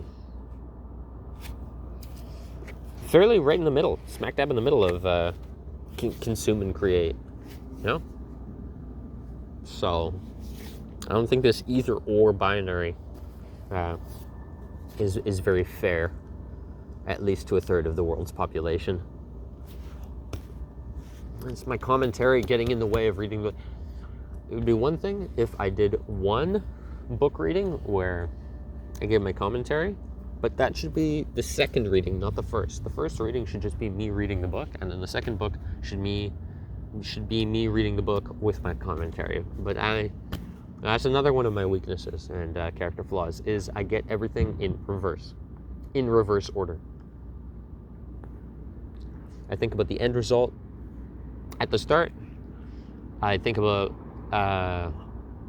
the least important things that can build up and accumulate to the most important things, instead of addressing the most important things, like the primary most important things, the immediate most important things, which I faulted other people for doing earlier in one of my rants.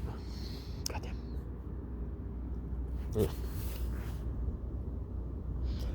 Behavior, I'm really stuck on this. Behavior that is incongruent with the self will not last. Can I stop saying self or whatever?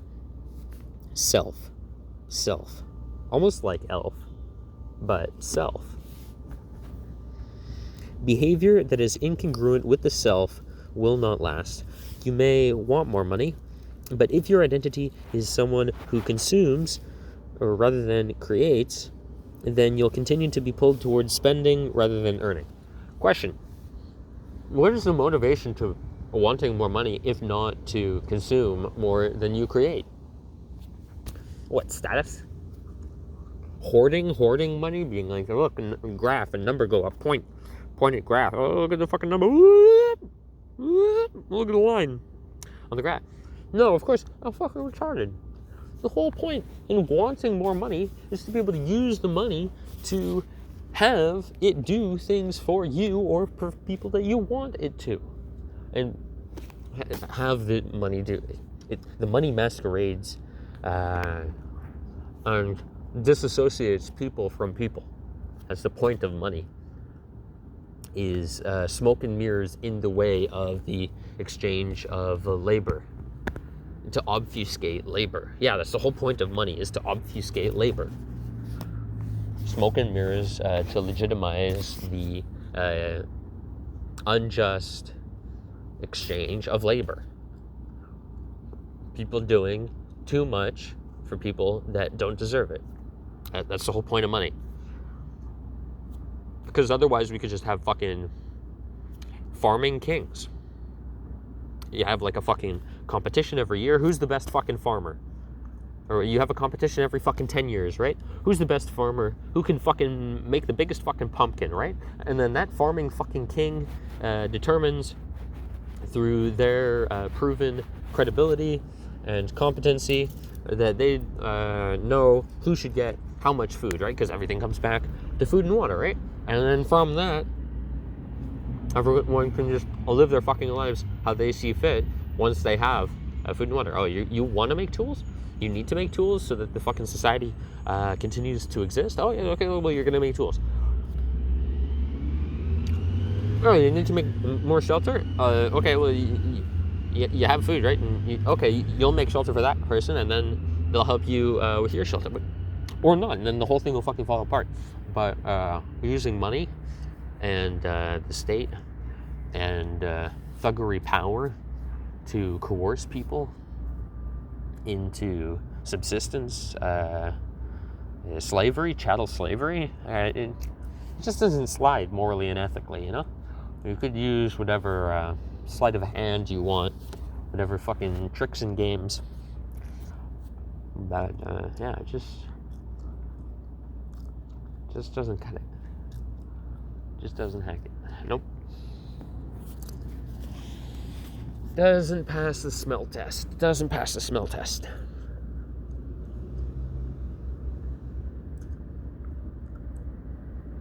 Doesn't pass the smell test. Behavior that is incongruent with the self will not last. Behavior that is incongruent with the self will not last.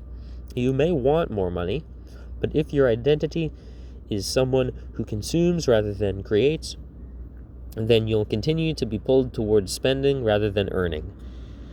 You may want better health, but if you continue to prioritize comfort over accomplishment, that's a really good line though. You may want better health, but if you continue to pursue or prioritize, you may want better health, but if you continue to prioritize comfort over accomplishment, you'll be drawn towards relaxing rather than training. Me. This is a character attack on me. Justifiably. Why is it dark out? Why didn't I do this recording earlier? I was prioritizing comfort over accomplishment of seeing to my habits in a timely fashion. The face of the guilty. This is, behold, me. Prioritizing comfort over accomplishment. Guilty as charged. I can throw stones at myself as well as everyone else.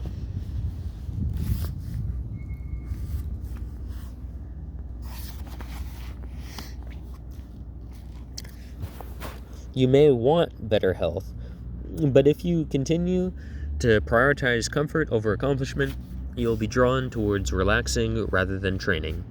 It is hard to challenge your habits if you never change the understanding or under. I'm not even going to cope that it's dark. That was just me reading poorly.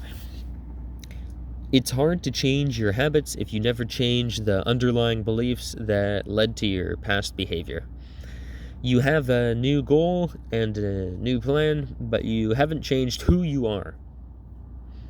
The story of Brian Clark, the entrepreneur from Boulder, Colorado, provides a good example. For as long as I can remember, I chewed my fingernails, Clark told me.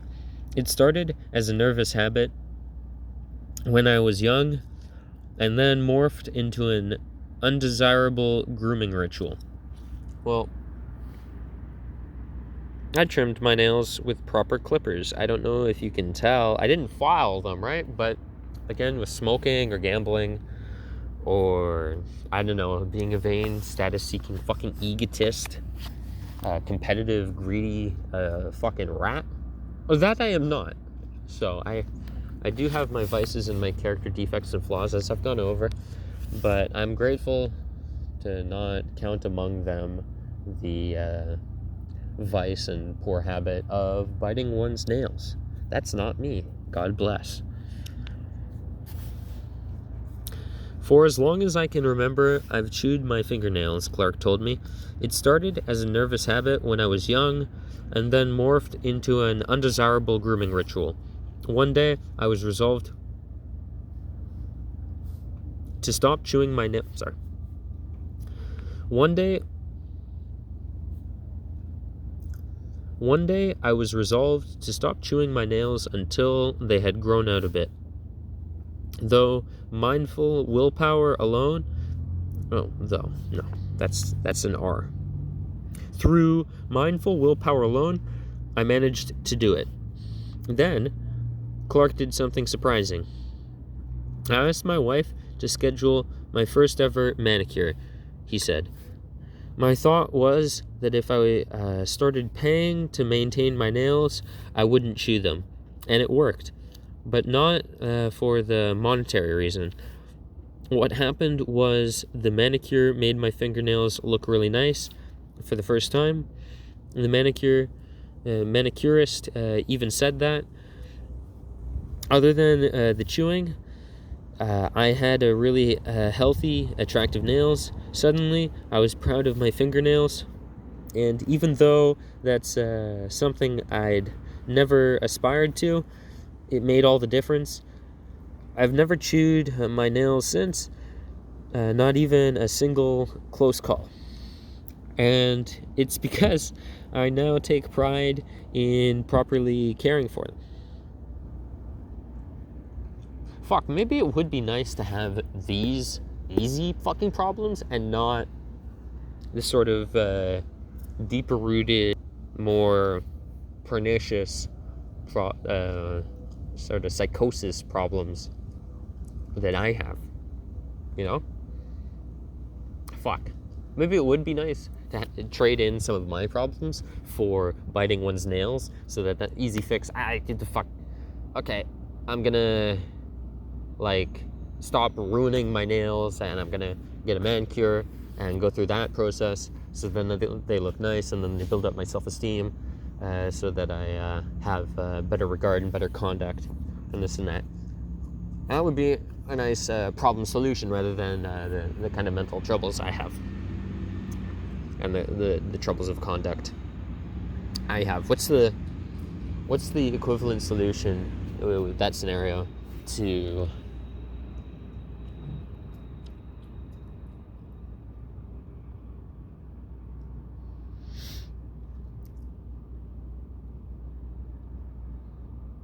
me sleeping deeply and then staying in bed for so long that the day is late and doing everything but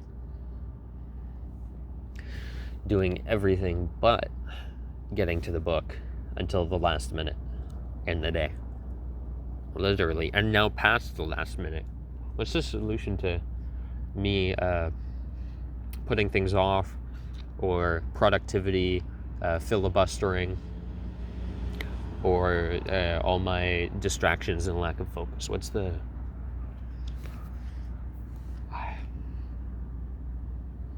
I can't see it. I can't see it. That internal, almost it I need the solution. I need the solution to being proper and trailing off a little maybe when it's fit to, but also forbidding myself from doing so that I can get on with things. Yeah, I'm fucking allergic to just getting on with things and completing things and seeing to things consistently and in a timely manner. Yeah, I'm allergic to fucking discipline and consistency and focus. Those are mine. Among a few other things, those are my major character defect. Not biting nails. No, I got much more serious character flaws than biting my nails. So I said earlier that I was grateful that I didn't have an issue of smoking or drinking or drugs or what have, but breaking the trailing off or getting distracted or lack of focus and lack of discipline and procrastinating and productivity, filibustering and this and that.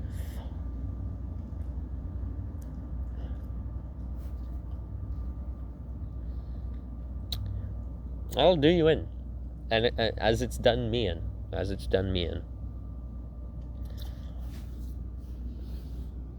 So back to biting nail issues. That's nice. Maybe I can, because that's something I really enjoy about novels.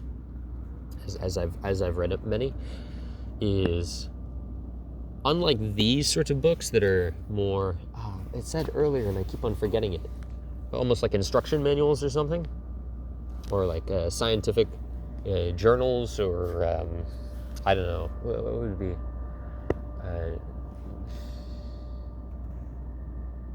Textbooks? Yeah, textbooks. Academic textbooks and all of that. Or like really far-fetched, high out there Shakespeare literature that is like, it's really hard to get wrapped into. Getting wrapped into a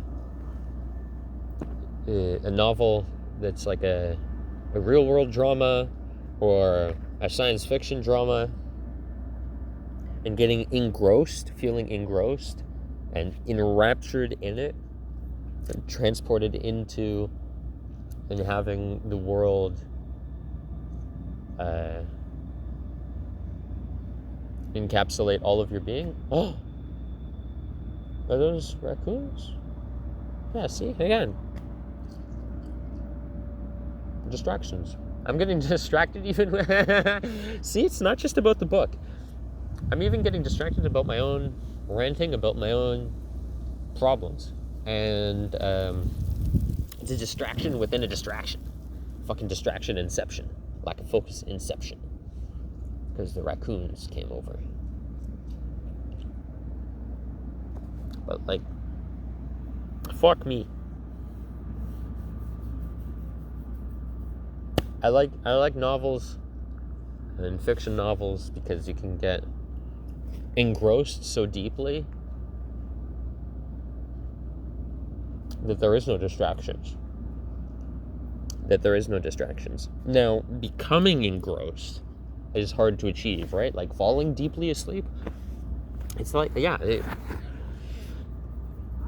getting engrossed in these fiction novels is like falling into REM sleep. It's so blissful, and and it's really hard to fall out of, and you don't want to fall out of it.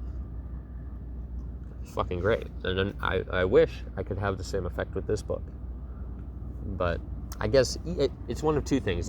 Either it's not gonna happen for this book, or I'm preventing myself from getting there because I constantly keep on getting sidetracked or sidelined or whatever have you.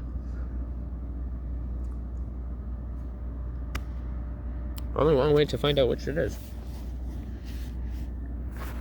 If I shut up and start reading aloud instead, shut up about my own things and just read, then I might give myself a chance to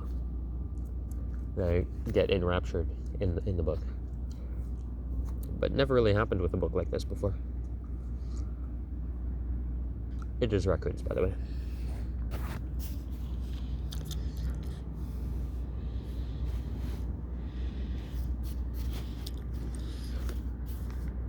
The ultimate form of intrinsic motivation is when a habit becomes a part of your identity.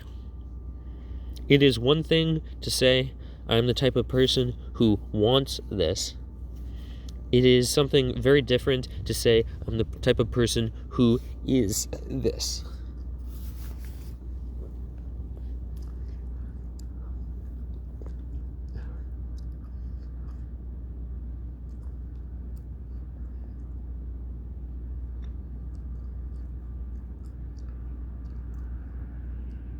No, except in that case.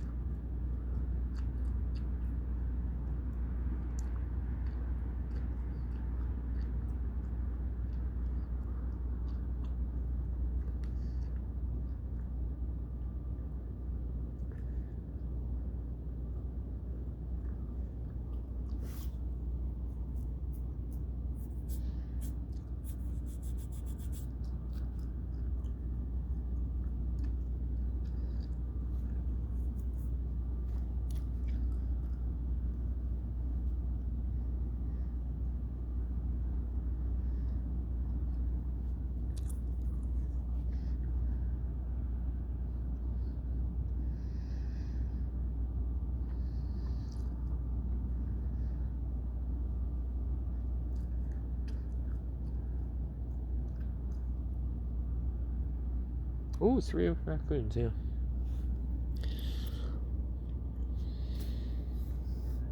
Who is this? So, the ultimate form of intrinsic motivation is when a habit becomes a part...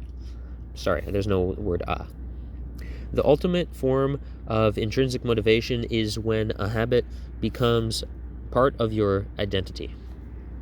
It's one thing to say, I'm the type of person who wants this.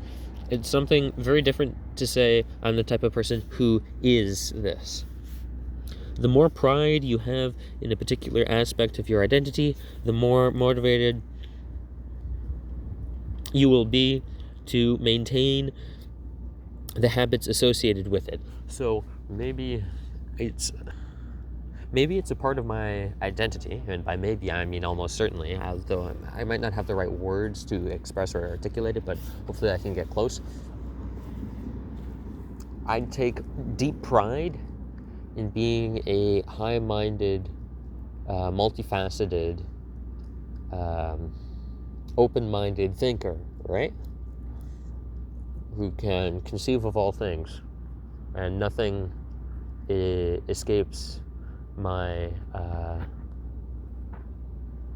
ability to have considered beforehand, right? No one can be like, oh, but you didn't think about this. No, I already thought about that. I already thought about it long in advance of the time you telling me, right?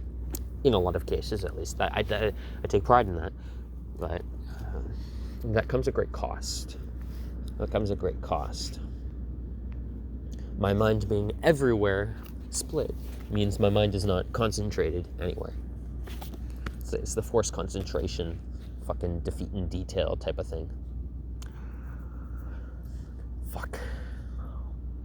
So I'm defeating myself in diffusing myself among too many details. Getting lost in too many details. Being very fucking German. Fucking Germans.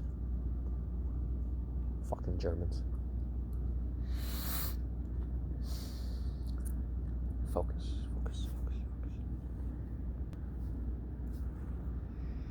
Yeah, maybe I can just change myself. Yeah, I can be like, I'm not German. I'm gonna focus. I'm gonna fucking focus, man. I'm gonna focus on not all the details, but the details that fucking count. The details that matter. Damn it. Yeah. Change my identity to, oh, look, you thought I didn't consider that? No, I did consider that. To, I'm not German, I think about what fucking matters. Yeah.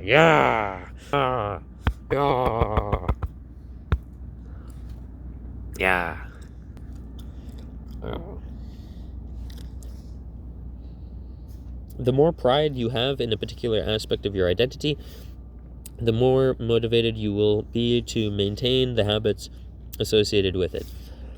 If you're proud of how your hair looks, you'll develop all sorts of habits to care and maintain it.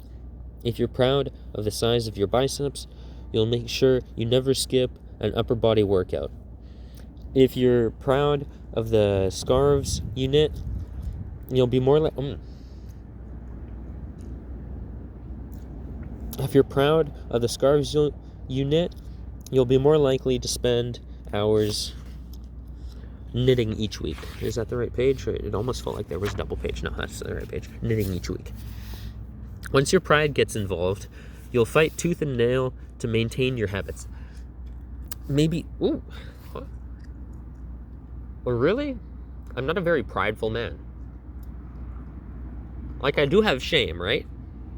But I'm not an egotist. That's actually a weakness of mine, is the fight tooth and nail so that qualities I admire about myself are preserved, or things I want and like are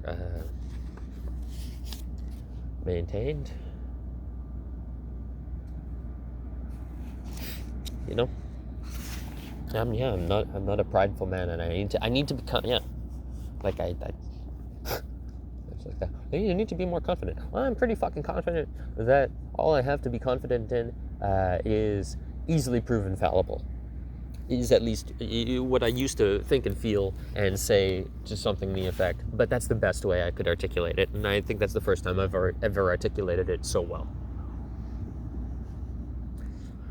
The only thing that I've ever been confident in my life is how feeble and vulnerable and susceptible I am, and just about everyone is ultimately, because I'm way more humble than people give me credit. I'm infinitely more humble than people give me credit. I'm infinitely more humble than anyone would ever give me credit. People say, oh, I'm a poor listener. When I get listening, man, fuck. Look out. Look the fuck out. People get spooked. People should be afraid when I start listening to them. If I'm listening to you, you should know fear. Because it's either for reasons that I admire you, in which case, oh no, it's the guy with the Midas touch who's taken a keen eye on me. Better have nothing to do with him. Or it's, oh no, this guy has my number. You fucking detest me for a good fucking reason. Or, this guy just thinks you're one of the schlubs. That's just also, I view other people just fairly so and neutral too. It isn't one extreme or the other. Plenty of people are just, decent, so mediocre or whatever. But,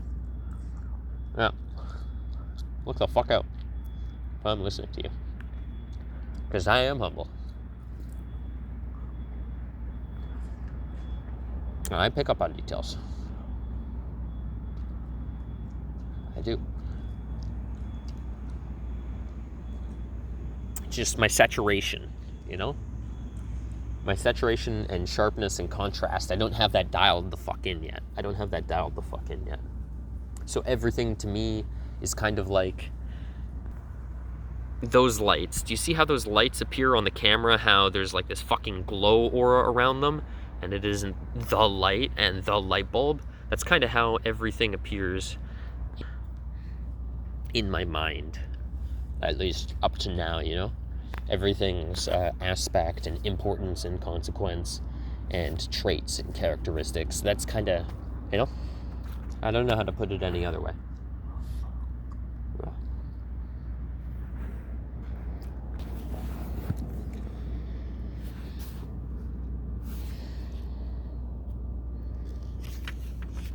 Yes, here we are. Once your pride gets involved, you'll fight tooth and nail to maintain your habits. True behavior change is identity change. You might start a habit because of motivation, but the only reason you'll stick with one is because You might start a habit because of motivation, but the only reason you'll stick with one is that it becomes part of your identity. Anyone can convince themselves to visit the gym or eat healthy once or twice, but if you don't shift the belief behind the behavior, then it is hard to stick with long-term changes. Improvements are only temporary until they become part of who you are. The goal is not to read a book. The goal is to become a reader. The goal is not to run a marathon. The goal is to become a runner. And the goal is not to learn an instrument. The goal is to become a musician.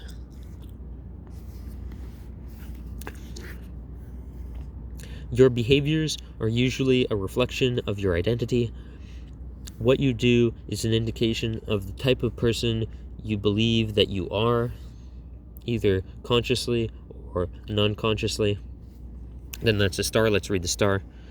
The term unconscious, non-conscious, and subconscious can all be used to describe the absence of awareness or thought. Even in academic circles, these words are often used interchangeably without much nitpicking. For once, usually nitpicking in academic circles. I can imagine. I can only fucking imagine. Non-conscious is the term I'm going to use because it is broad enough to encompass both the process of the mind we could never consciously access and the moment when we are simply not paying attention to what surrounds us. Non-conscious is a description of anything you are not consciously thinking about.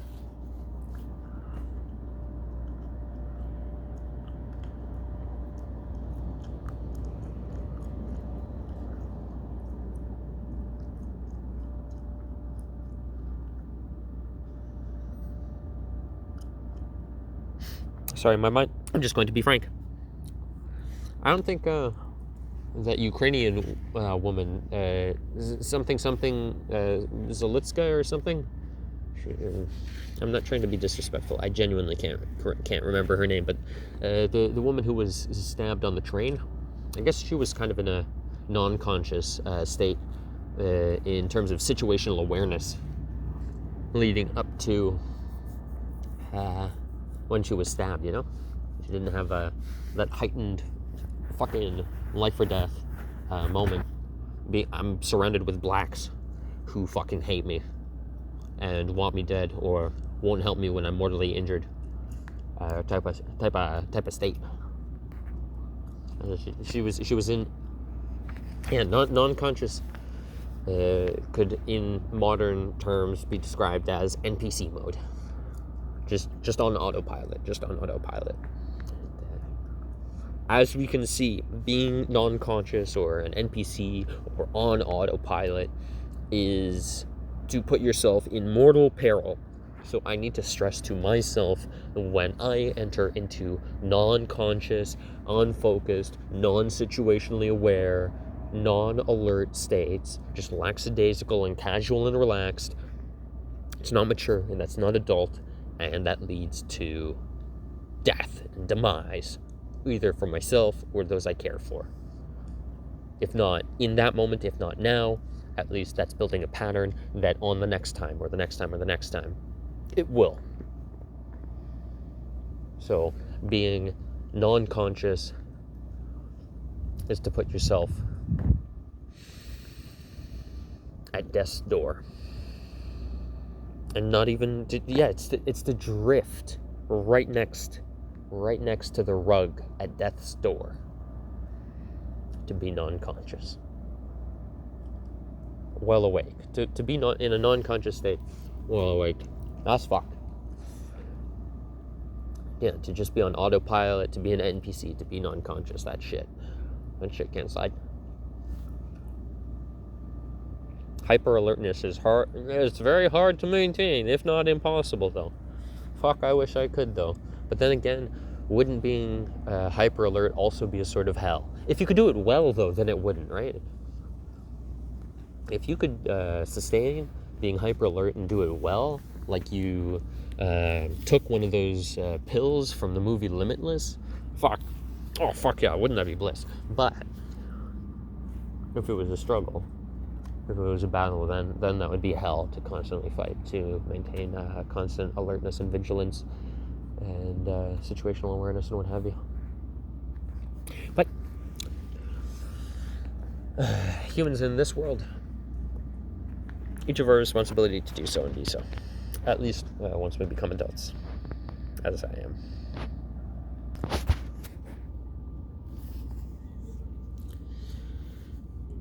Research has shown that once a person believes in a particular aspect... Did I finish reading all of this, by the way? Let me go back. The term unconscious... let me start. Your behaviors are usually a reflection of your identity. What you do is an indication of the type of person you believe that you are, either consciously or non-consciously. And then the star. The term unconscious, non-conscious, and subconscious can all be used to describe the absence of awareness or thought. Even in academic circles, these are words often used interchangeably without much nitpicking. For once, non-conscious is the term I'm going to use because it is broad enough to encompass both the process of the mind we could never consciously access and the moment we are simply not paying attention to what surrounds us. Non-consciousness is a depiction, non-consciousness is a description of anything you are not consciously thinking about. Yeah, what's her name? Zarutska? Yeah, she was non-conscious leading up to that. Very bad. Research has shown that once a person believes in a particular aspect of their identity, they are more likely to act in alignment with that belief. For example, people who identify as being a voter are more likely to vote than those who simply claimed voting was an action that they wanted to perform. That's very interesting.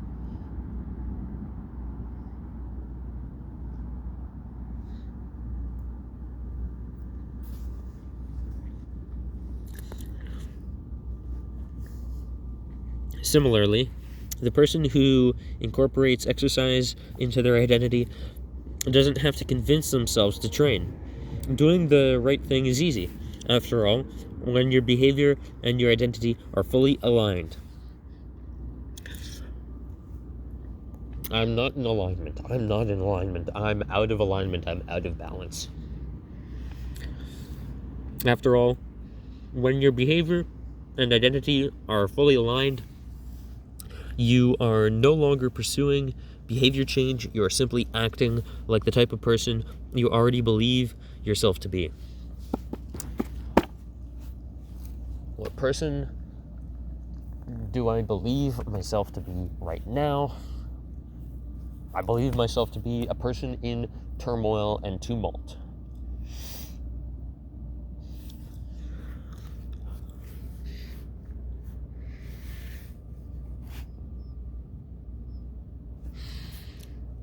Like all aspects of habit formation, this too is a double-edged sword. When working for you, identity change can be a powerful force for self-improvement. When working against you, though, identity change can be a curse. Once you have adopted an identity, it can be easy to let your allegiance to it impact your ability to change. Many people walk through life in a cognitive slumber, blindly following the norms attached to their identity. I'm terrible with directions. No, that I'm actually fairly good with, so long as people give me short, succinct, clear, and concise directions. But then again, my memory for long or intricate or complicated instructions, that I'm very poor with. That instructions with too many stages, just like reciting a series of 7 numbers that someone tells me in backwards order. I'm fucked. I'm gonna fail that at least 8 times out of 10. If you give me 7 series of numbers once and then tell me to repeat it backwards, probably fail. And then next, I might get it right twice. Maybe if you give me a series of 5 or 6 numbers and tell me to recite it backwards, I can repeat that reliably.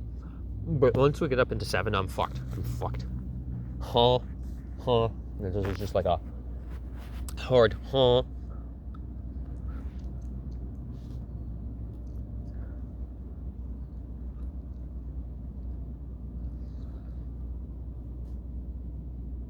Yeah. So maybe I'm not so good with directions, actually. No, this is how my mind works. 2 sides to the coin with directions. I'm good at giving directions.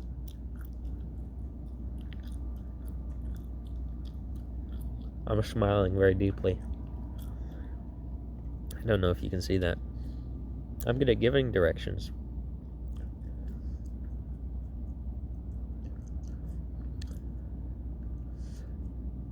We need mortars on H7 sub keypad What would it be? 8.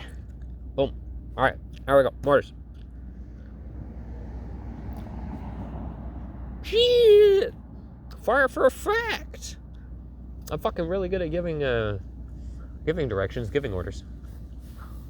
Just following long ones with lots of procedures. That's where I get fucked up.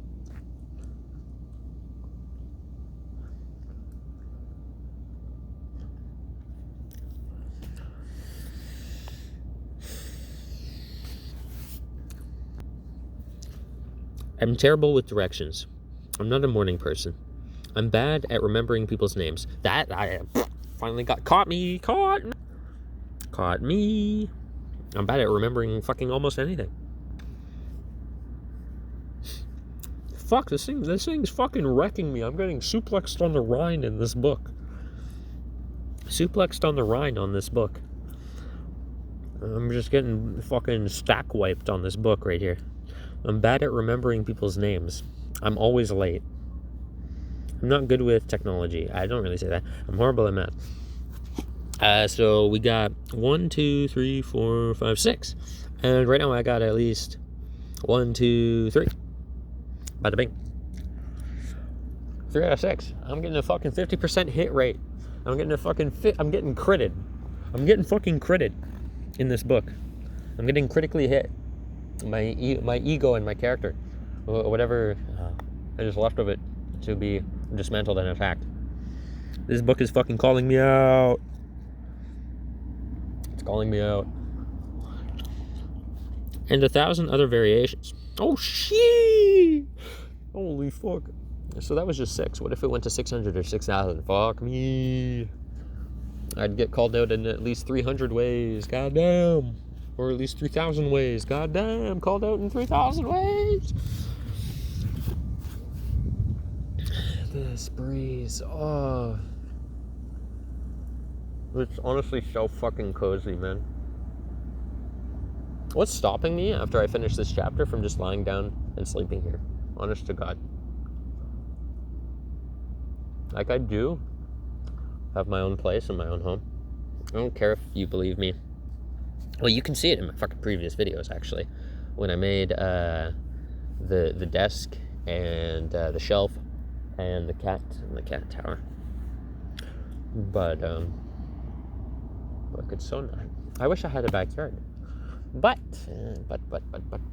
that whole resource creation versus the earn, produce, create, consume, all that whole paradigm.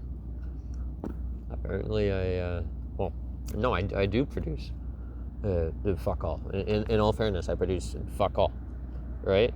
But besides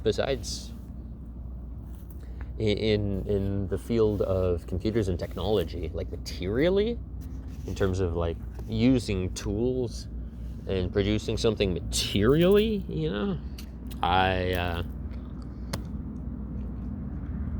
guess I'll have to study up myself,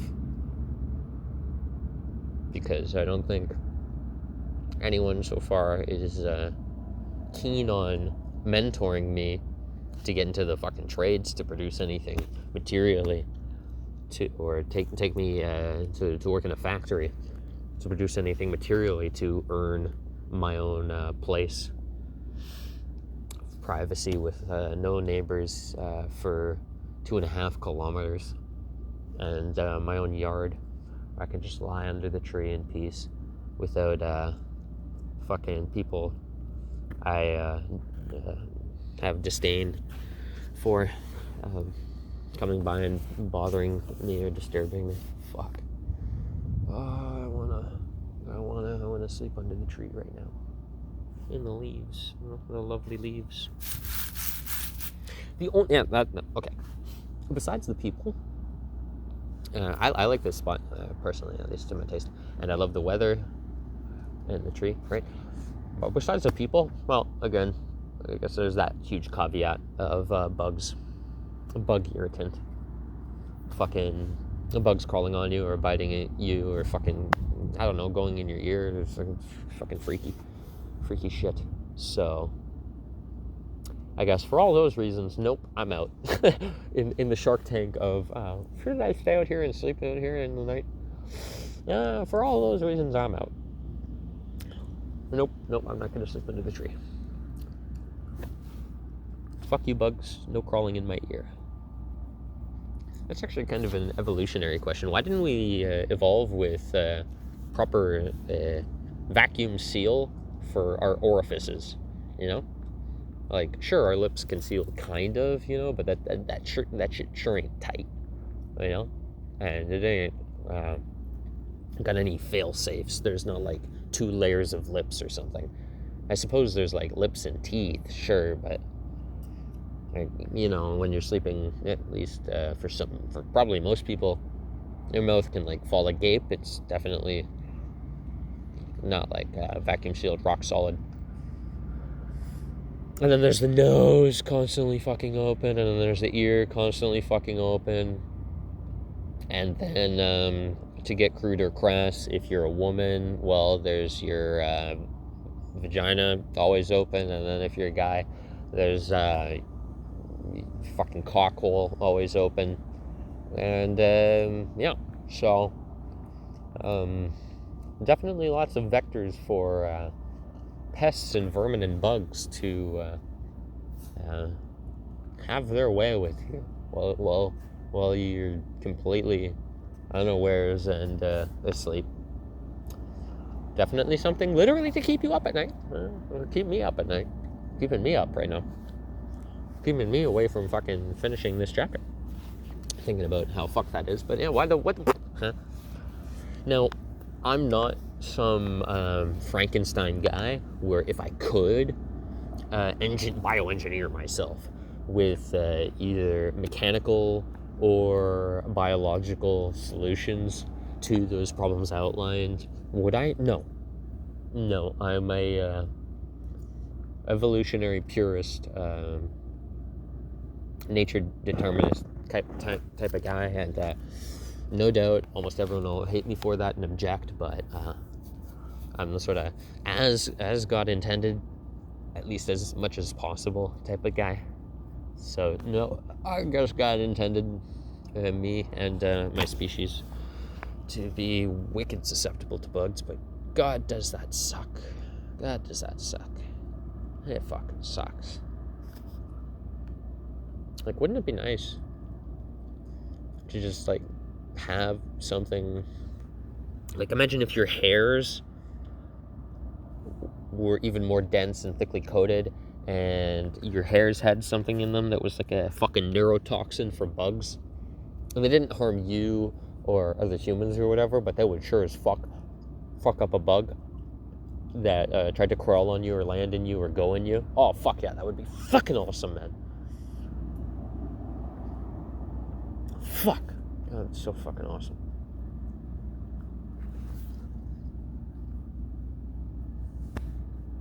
So, why did the recording cut out? No, the battery didn't die. No, I didn't press the button by accident. The storage ran out. So, what that means is, sure, I could, theoretically, just get distracted and strive subconsciously to prove and validate my ego and my identity, because I have the opportunity with the recording and the online posting that I'm about to do, to verify to everyone what I am prideful about, because it did say you act in accordance to defend and maintain that about yourself which you are prideful, right? Well, what am I prideful about? It came to me in waiting when transferring the recording files from the main phone drive to the SSD, and that taking over 8 minutes. That was a long time to think. What do I pride myself on? And I thought before, I don't really have a lot of confidence. No, I do. I do have confidence in this. It's like a subconscious, reflexive instinct of mine at almost every available opportunity, regardless of who's there, regardless of if I view them favorably or if I abhor or despise them. I want everyone everyone to be suplexed by me into knowing that I am interesting, imaginative, entertaining, and creative. Abstract, problem-solving fucking wizard. A wizard at abstract problem-solving. And I'm entertaining and imaginative and interesting and creative. Yeah, you gotta fucking know it. And okay, but then it takes forever to record me reading one chapter, so we're done with that. I'm starting over reading chapter 2. I'm not even gonna pick up where I left off because that was botched. Here we go. Chapter 2. How your habits shape your identity and vice versa. Why is it so easy to repeat bad habits and so hard to form good ones? Few things can have a more powerful impact on your life than improving your daily habits. And yet it is likely that this time next year you'll be doing the same thing rather than something better. It often feels difficult to keep good habits going for more than a few days, even with sincere effort and the occasional burst of motivation. Habits like exercise, meditation, journaling, and cooking are reasonable for a day or two and then become a hassle. However, once your habits are established, they seem to stick around forever, especially the unwanted ones, despite our best intentions. Unhealthy habits like eating junk food, watching too much television, procrastinating, and smoking can feel impossible to break. Changing our habits is challenging for two reasons. 1, we are trying to change the wrong thing, and 2, we are trying to change our habits in the wrong way. In this chapter, I'll address the first point. In the chapters that follow, I'll address the second. Our first mistake is that we try to change the wrong thing.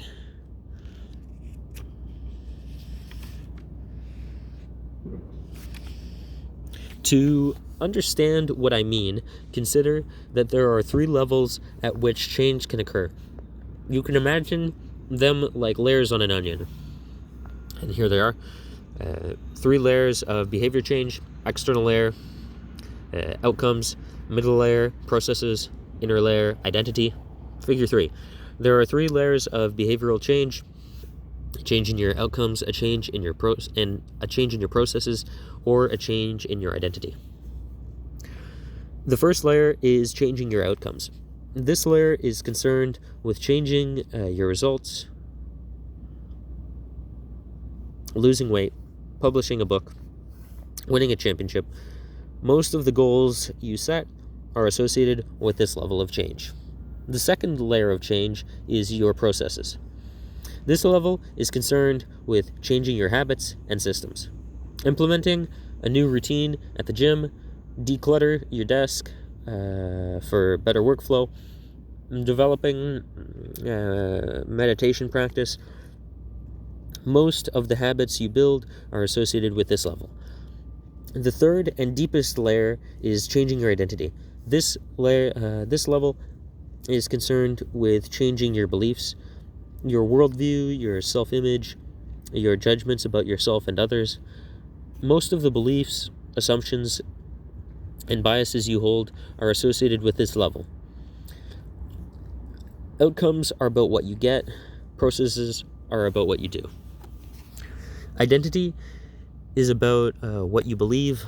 When it comes to building habits that last, when it comes to building a system of 1% improvements, the problem is not that one level is better or worse than another.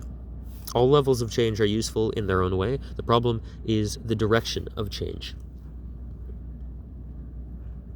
Many people begin the process of changing their habits by focusing on what they want to achieve. This leads us to outcome-based habits. The alternative is to build identity-based habits. With this approach, we start by focusing on who we wish to become.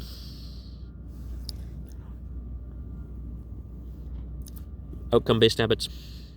1 to 3, outer to inner. Identity-based habits.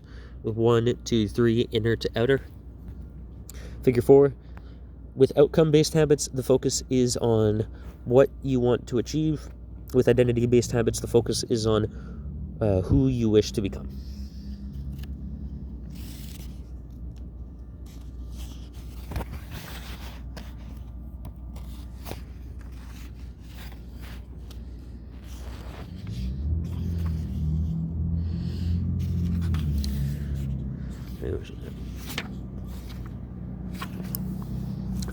Imagine two people resisting a cigarette.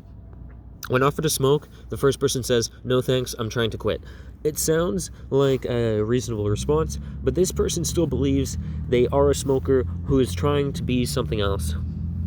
They're hoping their behavior will change while carrying around the same beliefs. The second person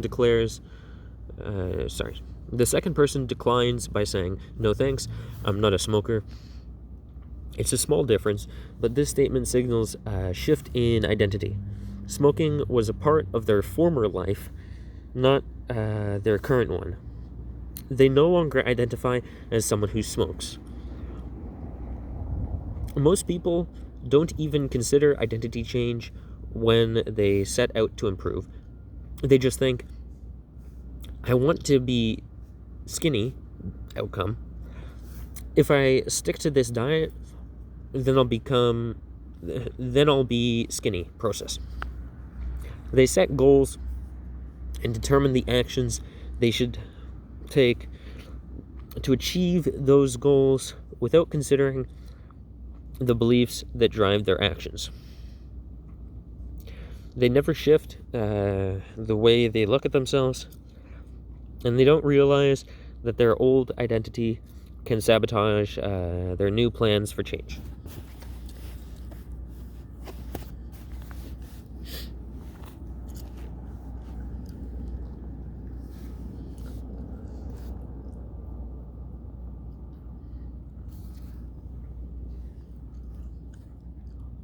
Over.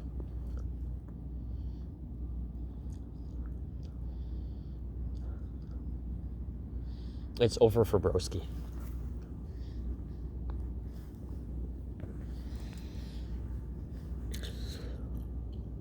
It's over for broski. Sorry, I got distracted. Back to what I was saying about the book. Sorry. They just think. Sorry, I was thinking about something else. That's why I got distracted by a book, and that's why I was saying other things. Focus. They just think, I want to be skinny, outcome, and if I stick to this diet, then I'll be skinny, process. They set goals and determine the actions they should take to achieve those goals without considering the beliefs that drive their actions. They never shift the way they look at themselves, and they don't realize that their old identity can sabotage their new plans for change. Behind every system of actions is a system of beliefs. The system of a democracy is founded on beliefs like freedom, majority rule, and social equality. The system of dictatorship has a very different set of beliefs like absolute authority and strict obedience.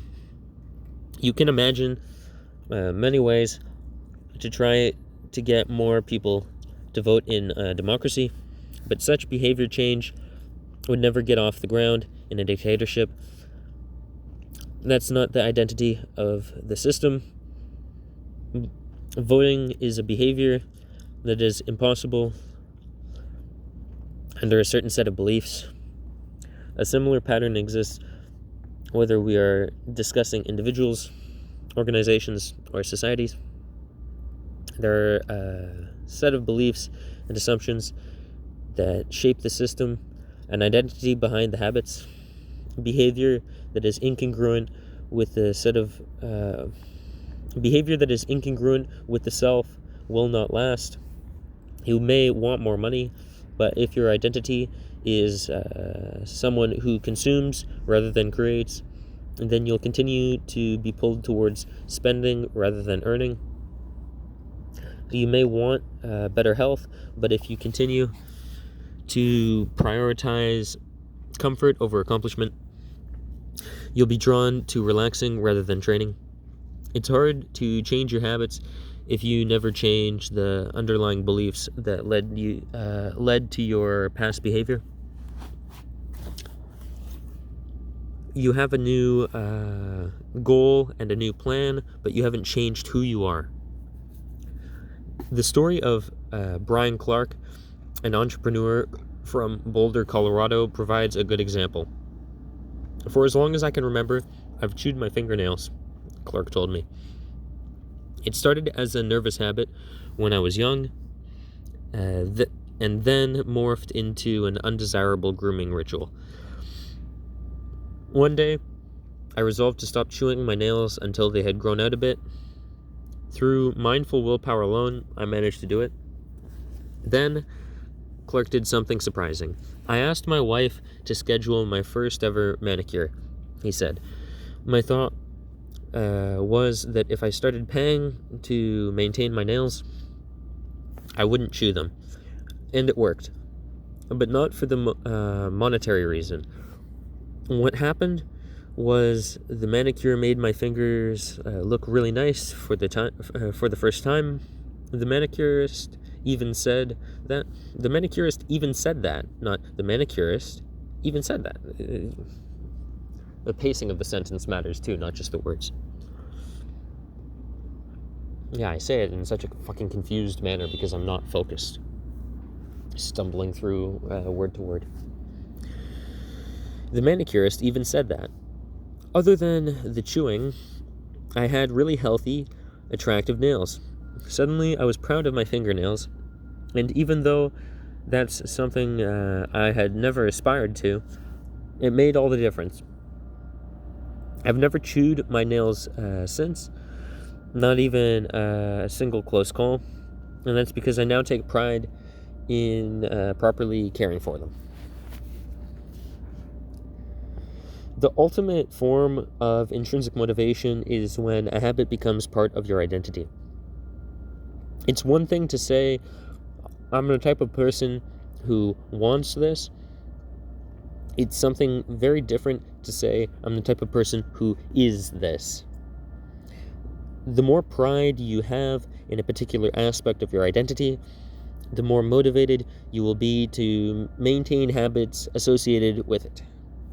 If you're proud of how your hair looks, you'll develop all sorts of habits to care for and maintain it. If you're proud of the size of your biceps, you'll make sure you never skip an upper body workout. If you're proud of the scarves you knit, you'll be more likely to spend hours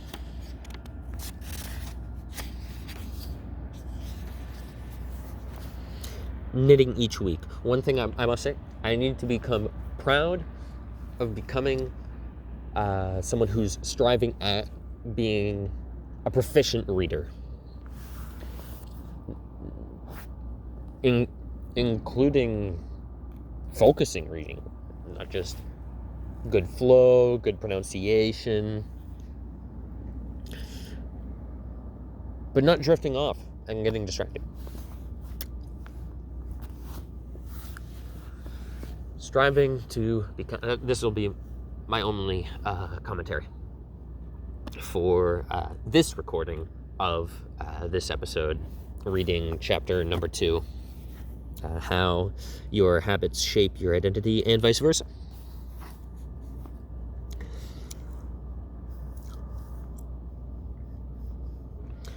Once your pride gets involved, you'll fight tooth and nail to maintain your habits. True behavior change is identity change. Oh yeah, I must say also, I've heard and seen a lot of behind the scenes from actors and people who record audiobooks and all of that, all their gaffes or what have you, all their mistakes. So, and I'm not even a rookie, I'm not even a casual I'm just starting out doing this for self-fulfillment and self-actualization and maturity and development purposes, not professionally in the slightest. So I should cut myself considerably more slack, considering, I don't read books professionally. I don't have a long-standing career in this. So why should, right off the rip, my reading ability be as good? Yeah, the comparison is the thief of joy type of thing. Oh yes, well, points behind at so-and-so who's wicked awesome at reading. Well, I ain't him. I ain't him. No, I'm not him. I'm me. I'm someone who's striving at becoming proficient at reading. So let's get on with it. True behavior change is identity change. You might start a habit because of a motivation, but the only reason you'll stick with one is because it becomes part of your identity. Anyone can convince themselves to visit the gym or eat healthy once or twice. But if you don't shift the belief behind the behavior, then it is hard to stick with long-term changes. Improvements are only temporary until they become part of who you are. The goal is not to read a book. The goal is to become a reader. The goal is not to run a marathon. The goal is to become a runner. The goal is not to learn an instrument. The goal is to become a musician. Your behaviors are usually a reflection of your identity.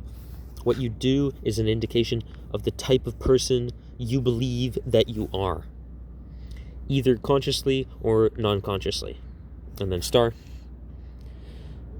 This is where I got considerably distracted before, and in previous pages about money and equivalent exchange and all that. The term unconscious, non-conscious, and subconscious can all be used to describe the absence of awareness or thought. Even in academic circles, these words are often used interchangeably without much nitpicking for once. Non-conscious is the term I'm going to use because it's broad enough to encompass both the processes of the mind we could never consciously access and the moments when we are simply not paying attention to what surrounds us. Non-conscious is a description of anything you are not consciously thinking about. Research has shown that once a person believes in a particular aspect of their identity, they're more likely to act in alignment with that belief. For example, people who identify as being a voter were more likely to vote than those who simply claimed voting was an action they wanted to perform. Similarly, the person who incorporates exercise into their identity doesn't have to convince themselves to train. Doing the right thing is easy. After all, when your behavior and your identity are fully aligned, you are no longer pursuing behavior change. You are simply acting like the type of person you already believe yourself to be.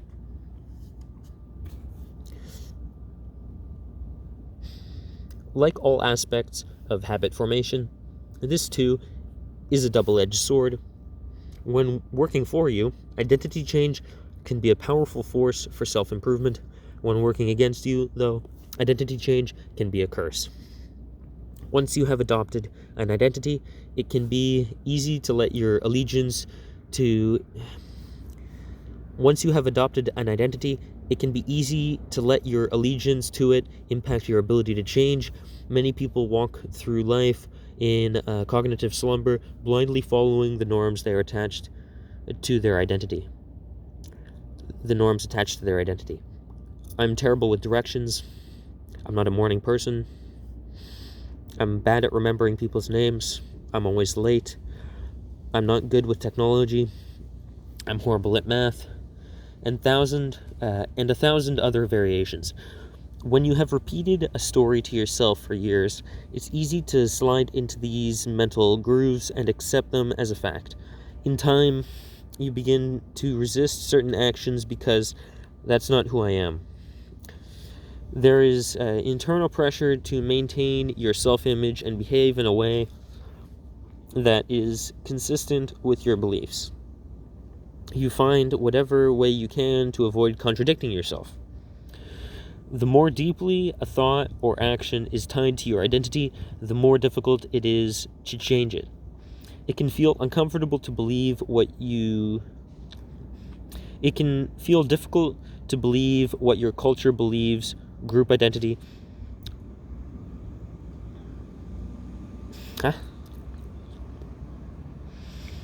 It can feel uncomfortable to believe what your culture believes, group identity, or to do what upholds your self-image, personal identity, even if it's wrong. What a sentence. The biggest barrier to positive change at any level, individual, team, society, is identity conflict. Good habits can make rational sense, but if they conflict with your identity, they will fail. Yes. Getting critted with no breakthrough. Yeah, there is no amount of breakthrough that can overmatch identity conflict. True.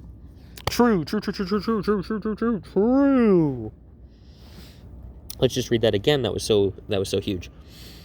The more deeply a thought or action is tied to your identity, the more difficult it is to change it. It can feel uncomfortable to believe what your culture believes, group identity, or to do what upholds your self-image, personal identity, even if it's wrong. The biggest barrier to positive change at any level, individual, team, society, is identity conflict. Good habits can make rational sense, but if they conflict with your identity, you will fail to put them into action.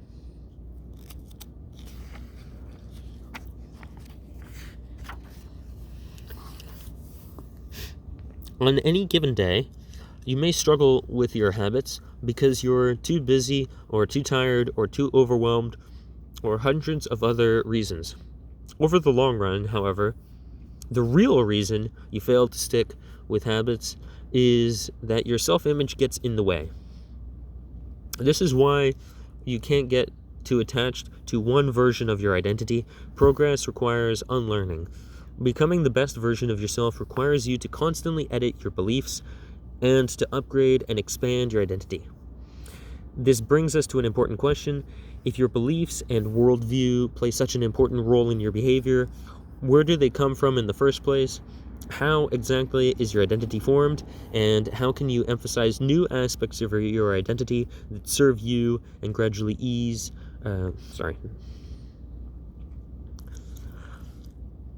apologizing to the author for improperly reading his book.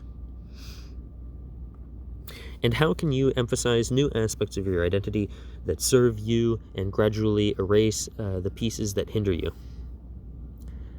The two-step process to changing your identity. Your identity emerges out of your habits. You are not born with preset beliefs.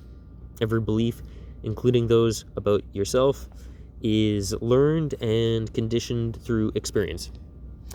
Wow. That's a little bit too much nurture and people are plastic thinking kind of bugman, automaton, programmy type of slot. For me, personally, I hope to God not, because then everyone can just be broken in to be a fucking cog slave in a fucking hellscape nightmare. So I have to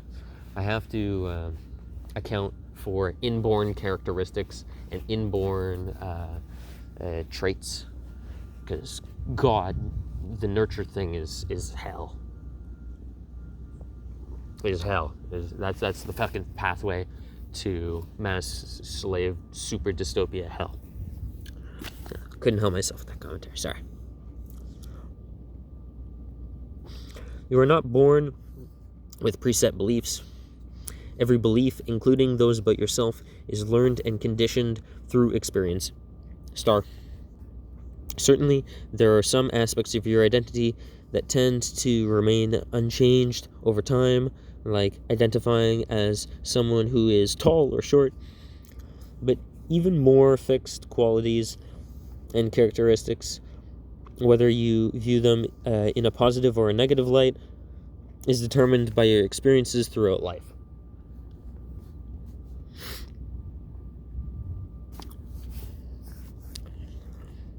More precisely, your habits are how you embody your identity.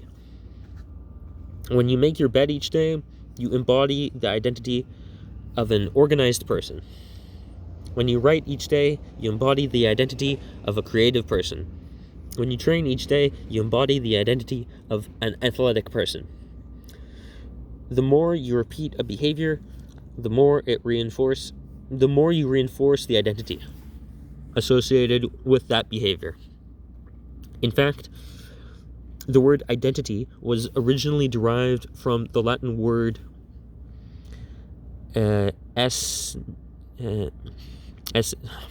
Latin. Fuck! Essentitas.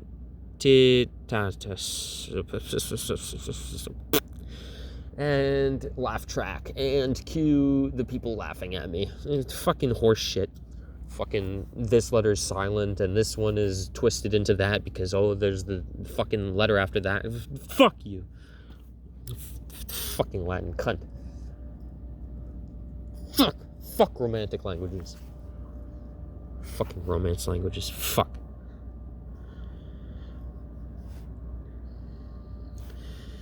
In fact, the word identity was originally derived from the Latin words the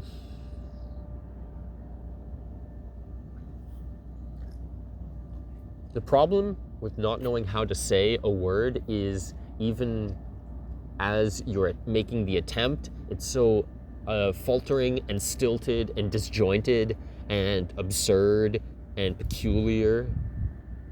And when you're saying it, it sounds like an impossibility. Trying to say it sounds impossible as you're trying to say it. So you just fail by default. I'm fucking bouncing off this word. Because if someone beside me said it, I'm very good at repeating, right? I'm very good at listening, hearing, blah, blah, blah, this. If it isn't some fucking bullshit sounds, or it's like, oh, my fucking tongue doesn't work like that. If it sounds that I'm used to reproducing, but in a different order, sure. There. If it sounds that I can't even fucking pick up, because it sounds like nothing to me, that I don't hear, okay. Yeah, I'm just gonna, okay, big fucking whoop, I can't pronounce this. I'm pissed. I'm fucking pissed, though. I'm pissed. What am I supposed to do here? I can't say the word. I'm not reading the book then. I can't say the word even remotely properly. Wait, let's just break it down. I'm going to try and do the E-S-S-E-N, and then also I'll just do Enessen Titas. Titas? Enessen Titas? I don't... That sounds so fucking retarded, man. Holy shit. Fuck you, Latin, you fucking faggots. Oh my god. In fact, I'm just you know what? That's the best way to handle words that you bounce off of, is just to handle it with like an American type of contempt and disrespect. Because fuck you for being a word that I can't say. If I can't say it, it's your fucking fault. It's your fucking fault. Essentatus, you fucking faggot. Fuck you, Latin. Yeah, if it's a word I can't pronounce, it's the word's fault. It's not my fault. Fucking American spirit is the best way to handle that. Yeah, that's funny. Okay, let's go on. Oh, yeah, now it makes me want to read it. Now it makes me want to read it lots of times. Fuck, now I just can't help myself. I love wanting to say essentatus, because it sounds so fucking stupid and I know it's wrong. And hopefully it's disrespecting the Latins. Fuck you. Fucking making me look like a clown embarrassing me, harming and damaging my ego and self-regard, fuck you. For that, I'm gonna fucking defile your words. I'm gonna rape your words. Fuck you. Esentatus and esentatus, esentatus, esentatus. You fucking piece of shit. Fuck you. In fact, the word identity, see, I can pronounce weird sounding, very peculiar English words like identity, but esentatus, or whatever the fuck that stupid piece of shit is, sounds retarded. Fucking Romance languages, man. Identity, that sounds like a fucking big, high testosterone, high intellect word. Esentatus sounds like some fucking limp-wristed queer shit, man. Fuck you. Fuck you. Fucking stupid. In fact, the word identity was originally derived from the Latin words essentatis, which means being, and here we go, another fucking Latin word. Oh, and it has the hyphen or whatever the fuck, the dash. It has the dash because it's not on the same fucking line, so it's going to be even harder to read. Identitum. Identitum. Okay, well, that's fucking reasonable. That's a little bit decent. I think I read that properly. Identitum. Okay, there we fucking go. But essentatus, what the fuck is that horse shit? Fucking essentatus. It's making the recording take too long, man. In fact, the word identity originally derived from the Latin words. I wonder how many people alive today could properly pronounce this word. So everyone laugh tracking and pointing at me, ha ha ha ha ha, what a buffoon. Oh yeah, but how many people, without being instructed beforehand on how to pronounce absurd bullshit Latin words, could actually say bullshit Latin words first or even 20th try? Just by reading them aloud.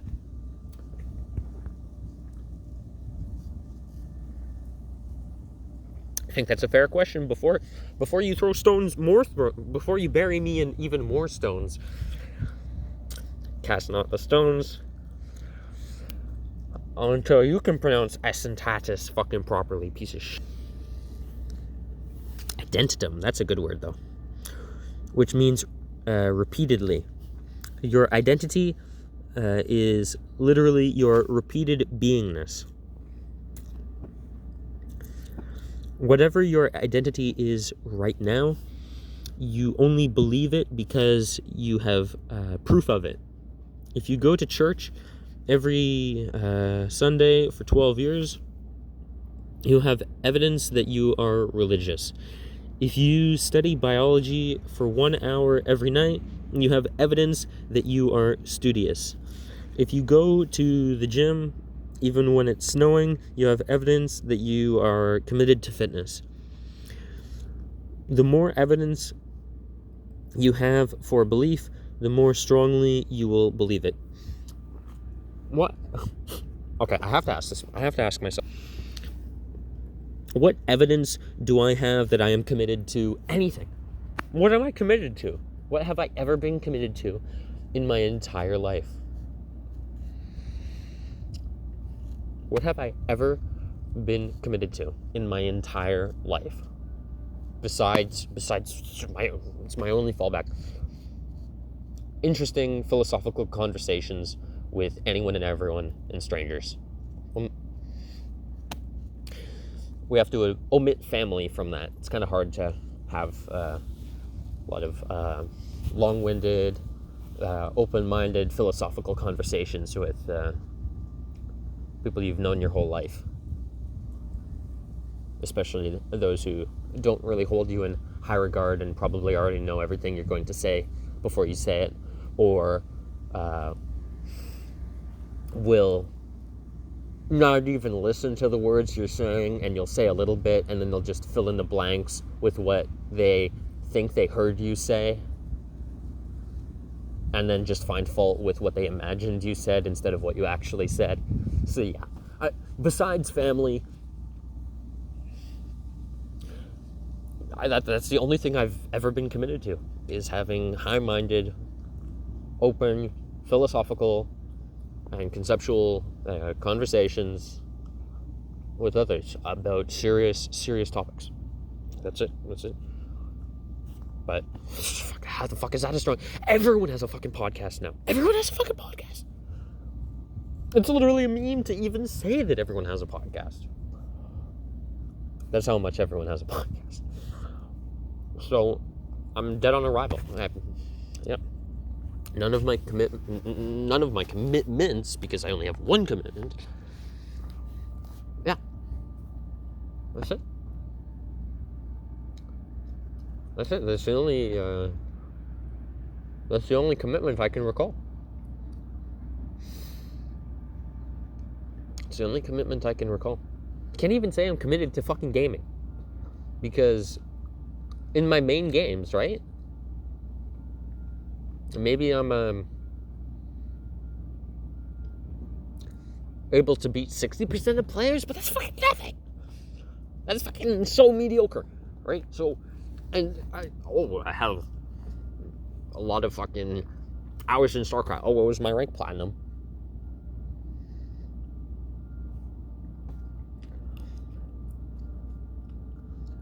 Had a lot of hours in World of Tanks. What was my fucking win rate? What, like 44.5%? Because I fucking played the fucking base, or no, the medium tank level fucking 6 Sherman. Fucking piece of shit, where you just can't fucking carry if your fucking team is bad.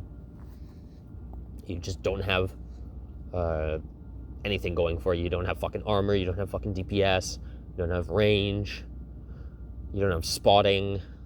You don't have fucking move speed. You got turret traverse going for you, but you move so fucking slow that their turret can keep up with you.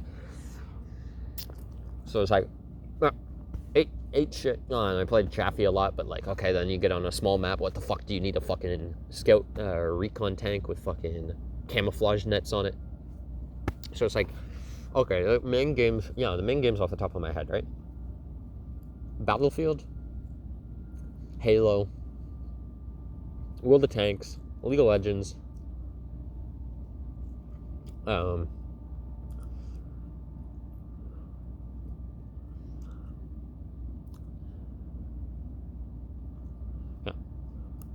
Halo, Call of Duty, Battlefield, World of Tanks, League of Legends, and now Hearts of Iron 4.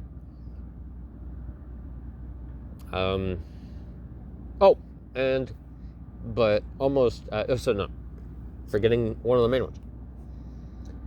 Halo.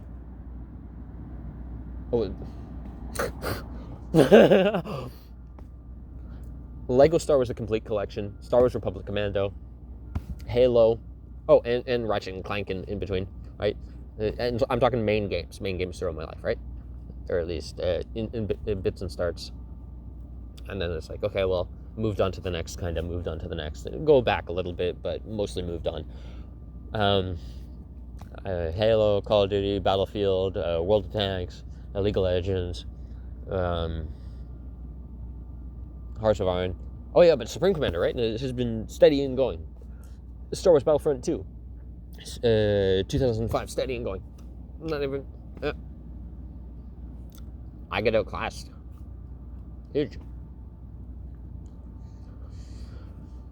Well, those are people. So and really, considering how long I've been playing them,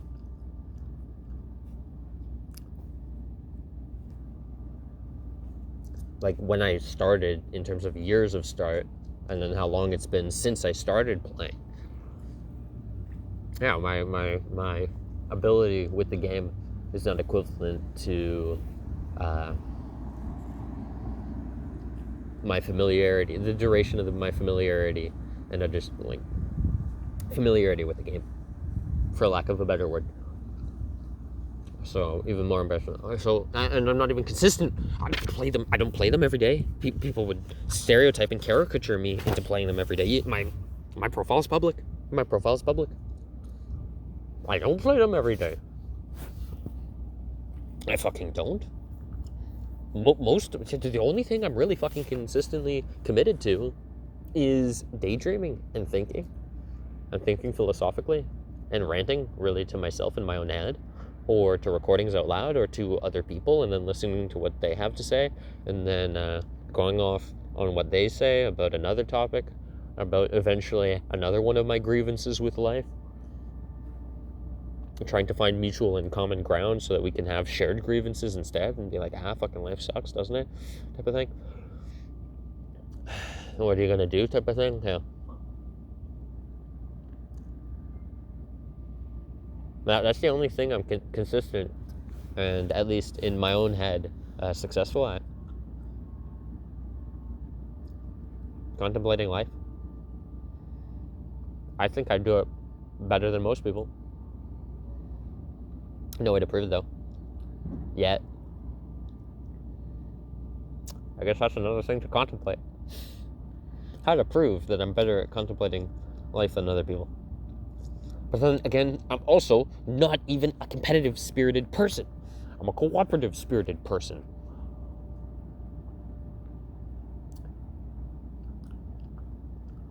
I hate the fucking, my cock's larger than, fucking wider and fucking heavier and fucking girthier and more firm than yours. Fuck that shit. Fucking gay. Fucking gay. My cock's just right, okay? Just right for the right lady, alright? Fine. But like fucking being like, no, you get out of the way, she's mine type of fucking energy. That's not, nope, it's not me. It's not me.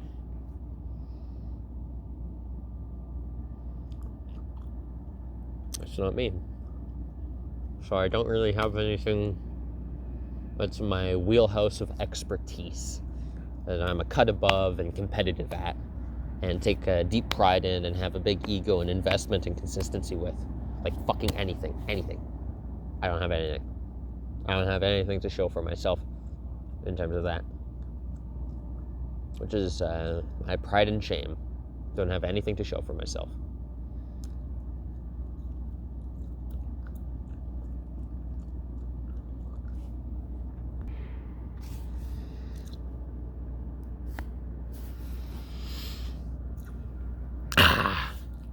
How long did it last, my steady reading, without getting sidelined or distracted or ranting and raving? Because I'm back. I'm right back to ranting and raving again. I promised myself, no, we're going to read the fucking chapter. We're going to bang through without getting distracted. And bada bing. And bada bing. Where the fuck was I? What line was I at? Fuck!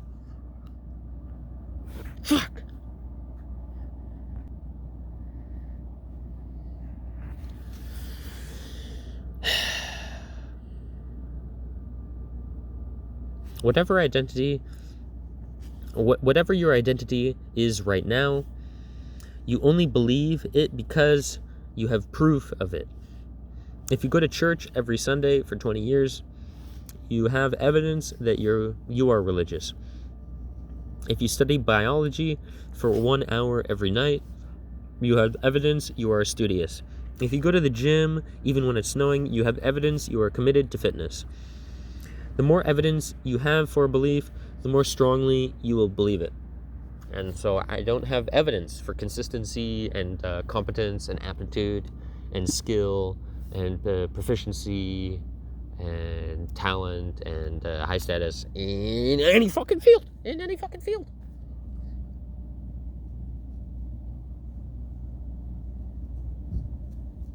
What am I? Well, what is my identity built on? Yeah, what is my identity founded on? I'm like a fucking amorphous, mercurial fucking specter in terms of identity. Yeah, I guess my identity is founded on being a fucking weirdo, social pariah, freak show menace to society, and fucking loner. Yeah, I guess that's my, yeah. making people feel like fucking they swallowed Clorox bleach just by existing in the room. Yeah, that's fucking me. Yeah. That didn't take any fucking practice. That's something not really I even try at. Just kind of happens, and it isn't a skill. Doesn't accomplish anything really productive. Like, what the fuck is my identity, actually? This is a fucking joke. I'm working on it. Work in progress. Identity crisis. Midlife identity crisis at what shouldn't even be midlife. I'll be lucky if I fucking make it to 50. Or unlucky if I make it to 50.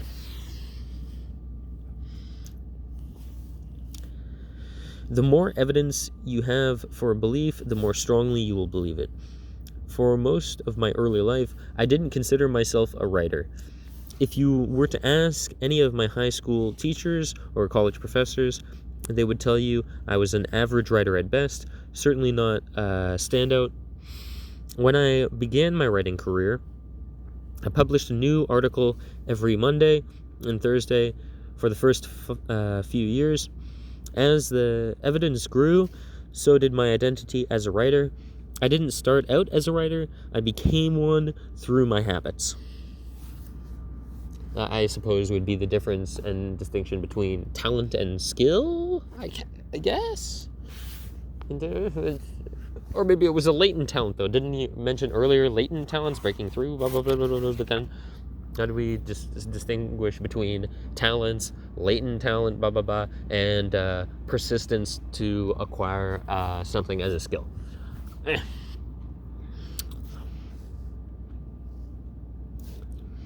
Of course, your habits are not the only actions that influence your identity. But by virtue of their frequency, they are usually the most important ones. Each experience in life modifies your self-image, but it's unlikely you would consider yourself a soccer player because you kicked a ball once, or an artist because you scribbled a picture. As you repeat these actions, however, the evidence accumulates and your self-image begins to change. The effect of one-off experiences tends to fade away, while the effect of habits gets reinforced with time, which means your habits contribute most of the evidence that shapes your identity. In this way, the process of building habits is actually the process of becoming yourself. This is a gradual evolution. We do not change by snapping, I believe, our fingers will be, I haven't even seen this picture. Our fingers, and deciding to become someone entirely new. We change bit by bit, day by day, habit by habit. We are continually undergoing micro-evolutions of the self. Each habit is like a suggestion. Hey, maybe this is who I am. If you finish a book, then perhaps you are the type of person who likes reading. If you go to the gym, perhaps you're the type of person who likes exercise. If you practice playing the guitar, perhaps you are the type of person who likes playing music.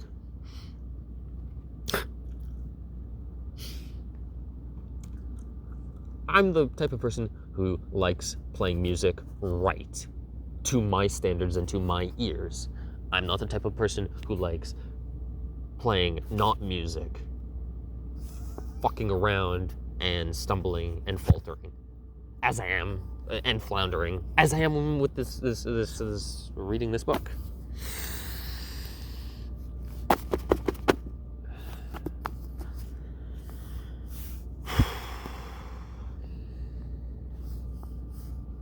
So I stopped practicing and trying with the guitar. I will not stop reading this book. I will read this book every year, and I will get better and better and better at it. Every damn year until I die. Until I can't read no more. Until I cannot read anymore, I will read this book every year. Every action you take is a vote for the type of person you wish to become. Not a single instance will transform your beliefs, but as the votes build up, so does the evidence of your new identity. This is one reason why meaningful change does not require radical change. Small habits can make a meaningful difference by providing evidence of a new identity. And if the change is meaningful, it actually is big. That's the paradox of making small improvements. Putting this all together, you can see that habits are the path to changing your identity. The most practical way to change who you are is to change what you do. Each time you write a page, you're a writer. Each time you practice the violin, you are a musician. Each time you start a workout, you are an athlete. Each time you encourage your employees, you are a leader. Each habit not only gets results, but also teaches you something far more important: to trust yourself, to start to believe that you can actually accomplish these things. When the votes mount up and the evidence begins to change, the story you tell yourself begins to change as well. Of course, it works out the opposite way too. Every time you choose to perform a bad habit, it's simply a vote for that identity. I voted today by putting off reading. I voted today. I followed through with it though. I burned the ballot box. I burned the fucking ballot box. I voted not to read and to read, so I was indecisive and faltering both ways.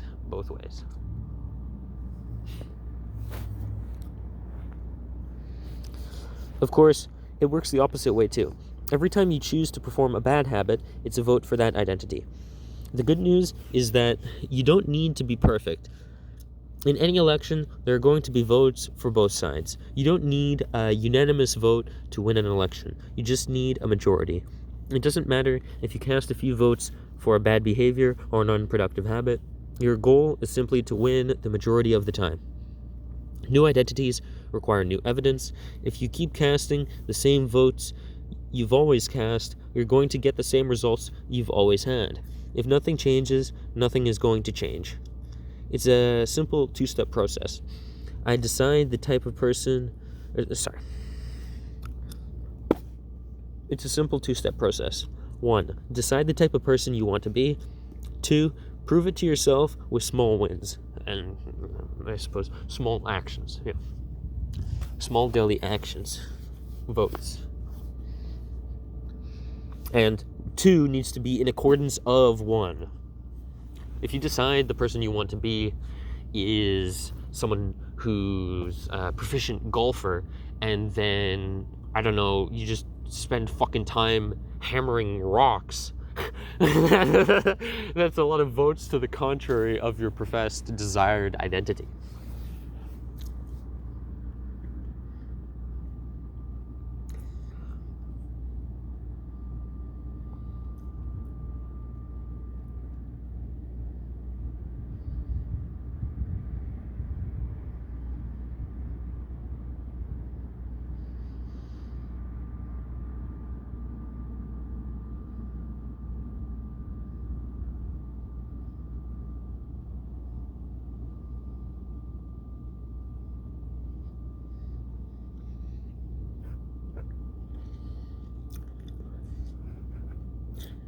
First, decide who you want to be.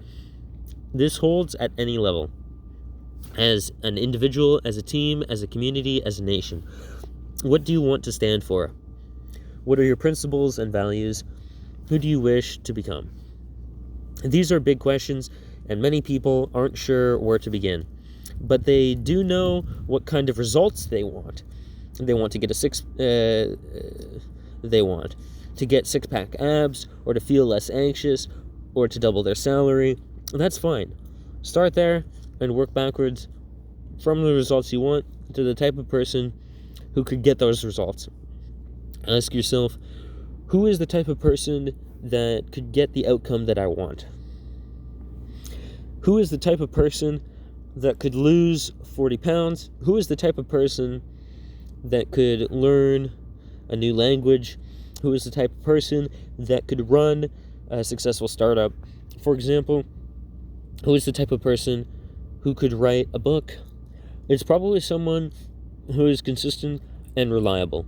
Now your focus shifts from writing a book, outcome-based, to being the type of person who is consistent and reliable, identity-based.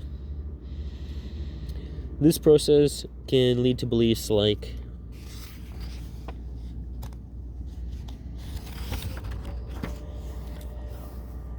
I'm the kind of teacher who stands up for her students. I'm the kind of doctor who gives each patient the time and empathy they need. I'm the kind of manager who advocates for her employees. Once you have a handle on the type of person you want to be, you can change. Once you have a handle on the type of person you want to be, you can begin taking small steps to reinforce your desired identity. Since I struggled with that, I'll read it one more time. Once you have a handle on the type of person you want to be, you can begin taking small steps to reinforce your desired identity. I have a friend who lost over 100 pounds by asking herself, what would a healthy person do? All day long, she would use this question as a guide. What would would a healthy person walk or take a cab? Would a healthy person, I ask all the wrong questions at the wrong times. I need to be asking myself, what would a disciplined man do? What would a disciplined man do? What would a disciplined, mature man who's in self-control and self-aware and not asleep at the wheel do? What would a disciplined man do?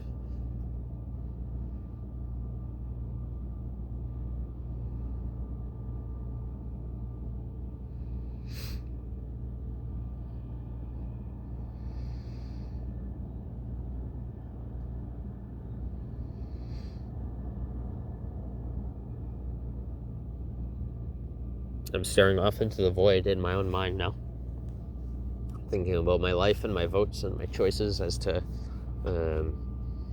my character. My fucking votes have been all over the place too. That's why it's really hard to form an identity. And another thing is, I haven't even been able to cast my vote in so many different categories and regards. Or I've had hardly an opportunity to cast my vote in so many categories in different regards.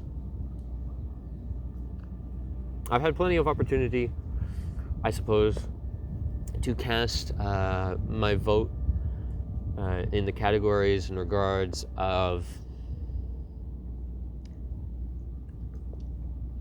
a gamer, an artist, an adventurer, a writer,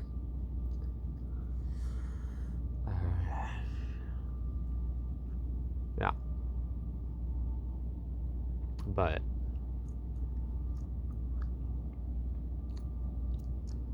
I've been fucking vetoing and abstaining or casting null ballots plenty of times as well when I've had the opportunity to vote.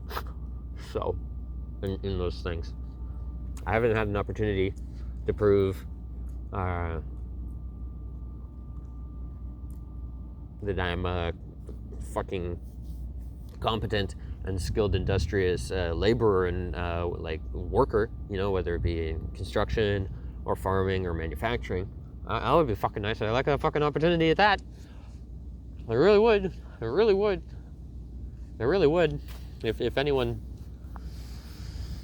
anyone gets to this part in the video, I really would. Oh, the breeze is kicking in. The chills, literally. The chills waft through me. Please, if anyone, I don't know how to,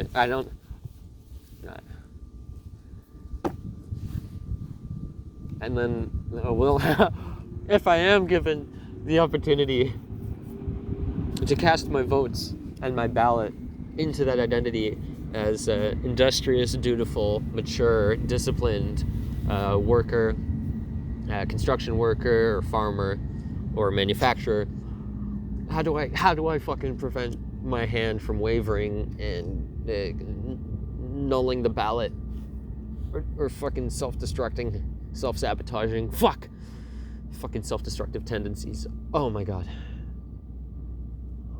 God damn it. God damn it, self-destructive tendencies. Yeah, once you have a handle on the type of person you want to be, haven't fucking gotten there yet, really. Haven't clearly, with frequency, duration, intensity, and clarity articulated exactly, precisely the man I want to be. I still haven't gotten there yet. Got a rough handle, approximately, on habits I need to form. Hygienic, attending to nutrition, fluids, and foods, water and such. Attending to a bit of exercise, walking, running, jogging, sprinting.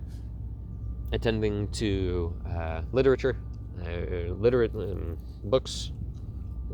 Attending to being literate, reading. And then a bit more exercise, and then hopefully some more puzzles for my brain with doing Sudoku later and learning a language. But that's not, hey, what do you do? Those are all kind of background. That's not foreground identity. Foreground identity, what do I do? Well, I was told I'd become an electrician, but near as I can tell, that's already a bloated field of work in my country, and probably most countries, in terms of not very many slots to being trained, and more people who are trainees than there is available work, and very stringent and strict and tight study environment and work environment that I probably definitely right now especially wouldn't make the fucking cut.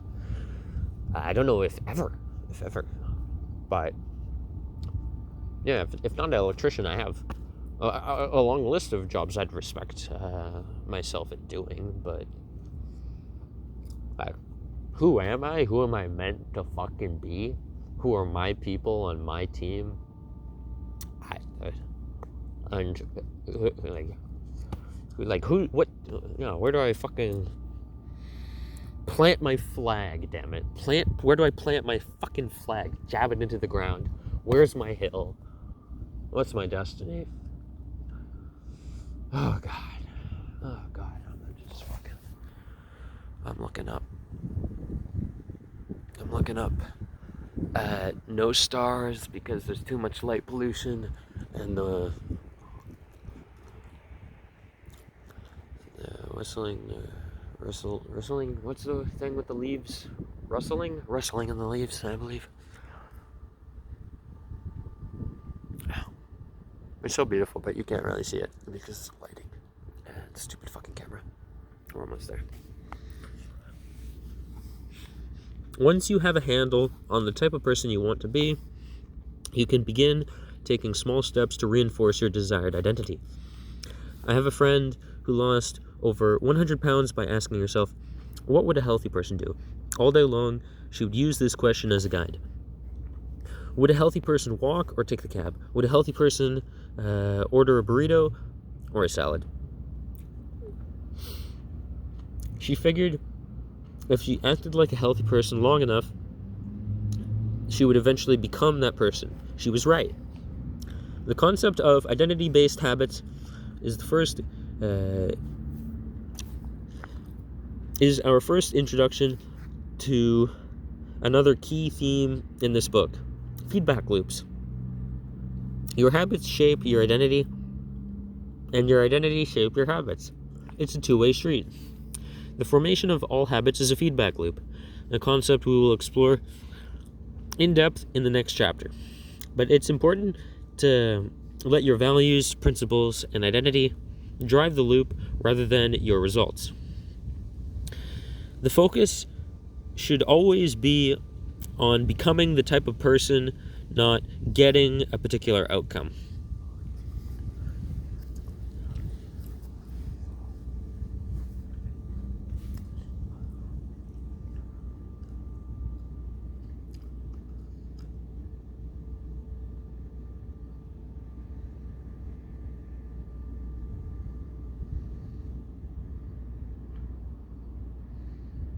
Fuck. I'm just thinking of all my failures in terms of particular outcomes in which I had perfect opportunities actually to succeed, and the only reason I don't even have anyone else to blame. I'm just thinking of all the opportunities I was given in life in which the ball was entirely in my court and I fucking floundered and squandered it. A lot of self-loathing tied into that. A lot of self-loathing. But beat yourself up about it, and justly so, because you beat plenty of other people up about squandering their opportunities and squandered mine. Fuck. Oh, the penalties. And you're just fucking sitting right here now. Sitting as I am. Okay, when's my next opportunity to squander and ruin things? Well, I'm sitting, twiddling my thumbs. When's my next opportunity to have horrible outcomes? Yay! Yay! Woohoo!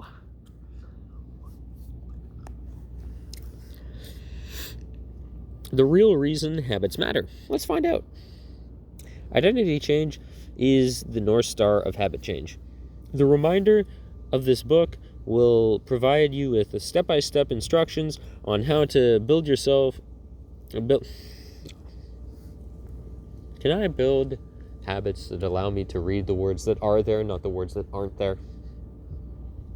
Identity change is the North Star of habit change. The reminder of this book will provide you with step-by-step instructions on how to build better habits in yourself, your family, your team, your company, and anywhere else you wish. But the true question is, are you becoming the type of person you want to become? Hey, Spider-Man! Spider-Man! Are you becoming the person you want to become?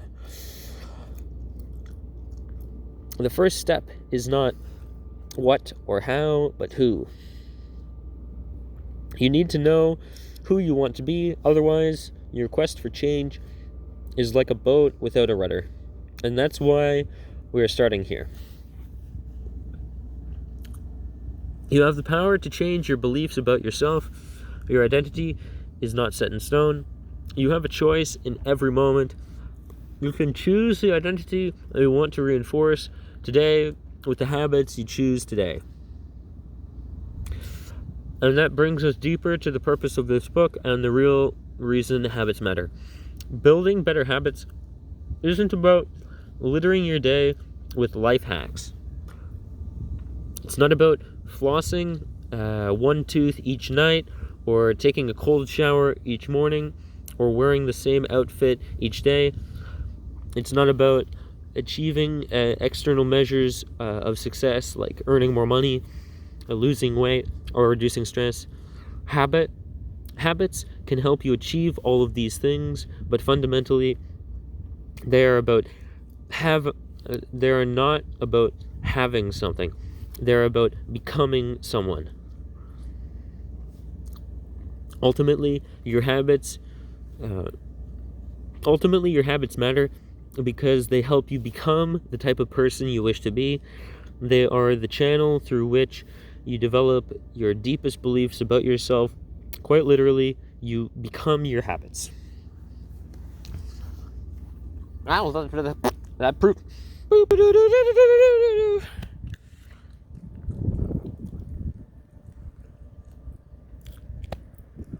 I'm nothing useful to nobody. Why? Well, because I have no habits to become. Or at least none really worth speaking about. Hard to think. Yeah. As of yet. I'm striving, damn it. Striving. Eat healthy. Drink decent amount of water. Admittedly, also, I've been having some ginger ale. I had ginger soda, ginger ale, and such. A fair amount of it. No, at least like 2 cans a day. But no, ginger soda, at least like fucking 4 cups of water, some yogurt, some oats, some berries or fruit, some rice, lentils, chicken leg, showering, not shaving. I'll shave next episode. Or not during next episode, but before next episode, in preparation. Not in preparation. Not in preparation for next episode. As part of being a responsible, mature, disciplined man. In that process. Brushing one's teeth. Shaving. Relieving oneself on the toilet. Showering. Making clean clothes. The outfit. Drinking a decent amount of water. Preparing a decent meal. I don't know, having coffee or tea on the side. But at least having some separate water. Doing a little bit of exercise, and then starting the day, a little bit of reading, and then starting the day. Yeah, boom. All of that, by the way, I should be able to cram into an hour and 10 minutes.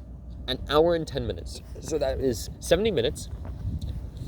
Within 20 minutes, clean. Within 40 minutes, clean, and seen to food and drink. And then that leaves the other 30 minutes for reading and exercising. Should only really take, 15 minutes to do a bit of exercise and 15 minutes to do a bit of reading. I'll say it again, and I'll say it again and again and again. I would read better if I wasn't reading on recording. In my own head, at least, in my own ego. I'm pretty sure I would read better if it was just me reading, not aloud, but just in private, in my own room, But then the question is, okay, would I even be reading at all?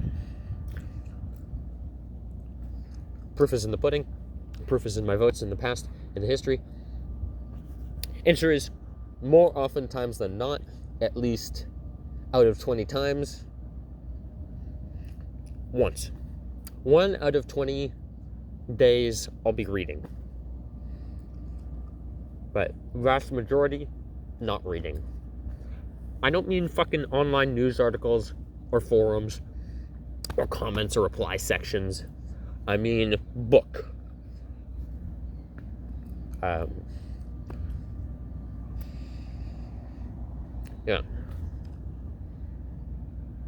Academic book or personal book for personal satisfaction or personal development. Nope. 19 days on average, at least. Probably. That's just me fucking pulling a number out of my ass, right? But that's me being pretty fair. Now, I don't know, maybe you can give other people in 100 days. How many days are you reading a book? Fucking 7? 7? For me, it would be more... Oh, what? Oh, it would be worse than 7. It would only be 5 out of 100 days. Oh, yeah. Fuck. Okay, I guess I'm worse at reading, at setting time aside in a day to read in average than my hypothetical conceptualization of some other person. Well, alright. Well, yeah. I'm not a reader. Or at least I haven't been in the past. My past self, not really a reader.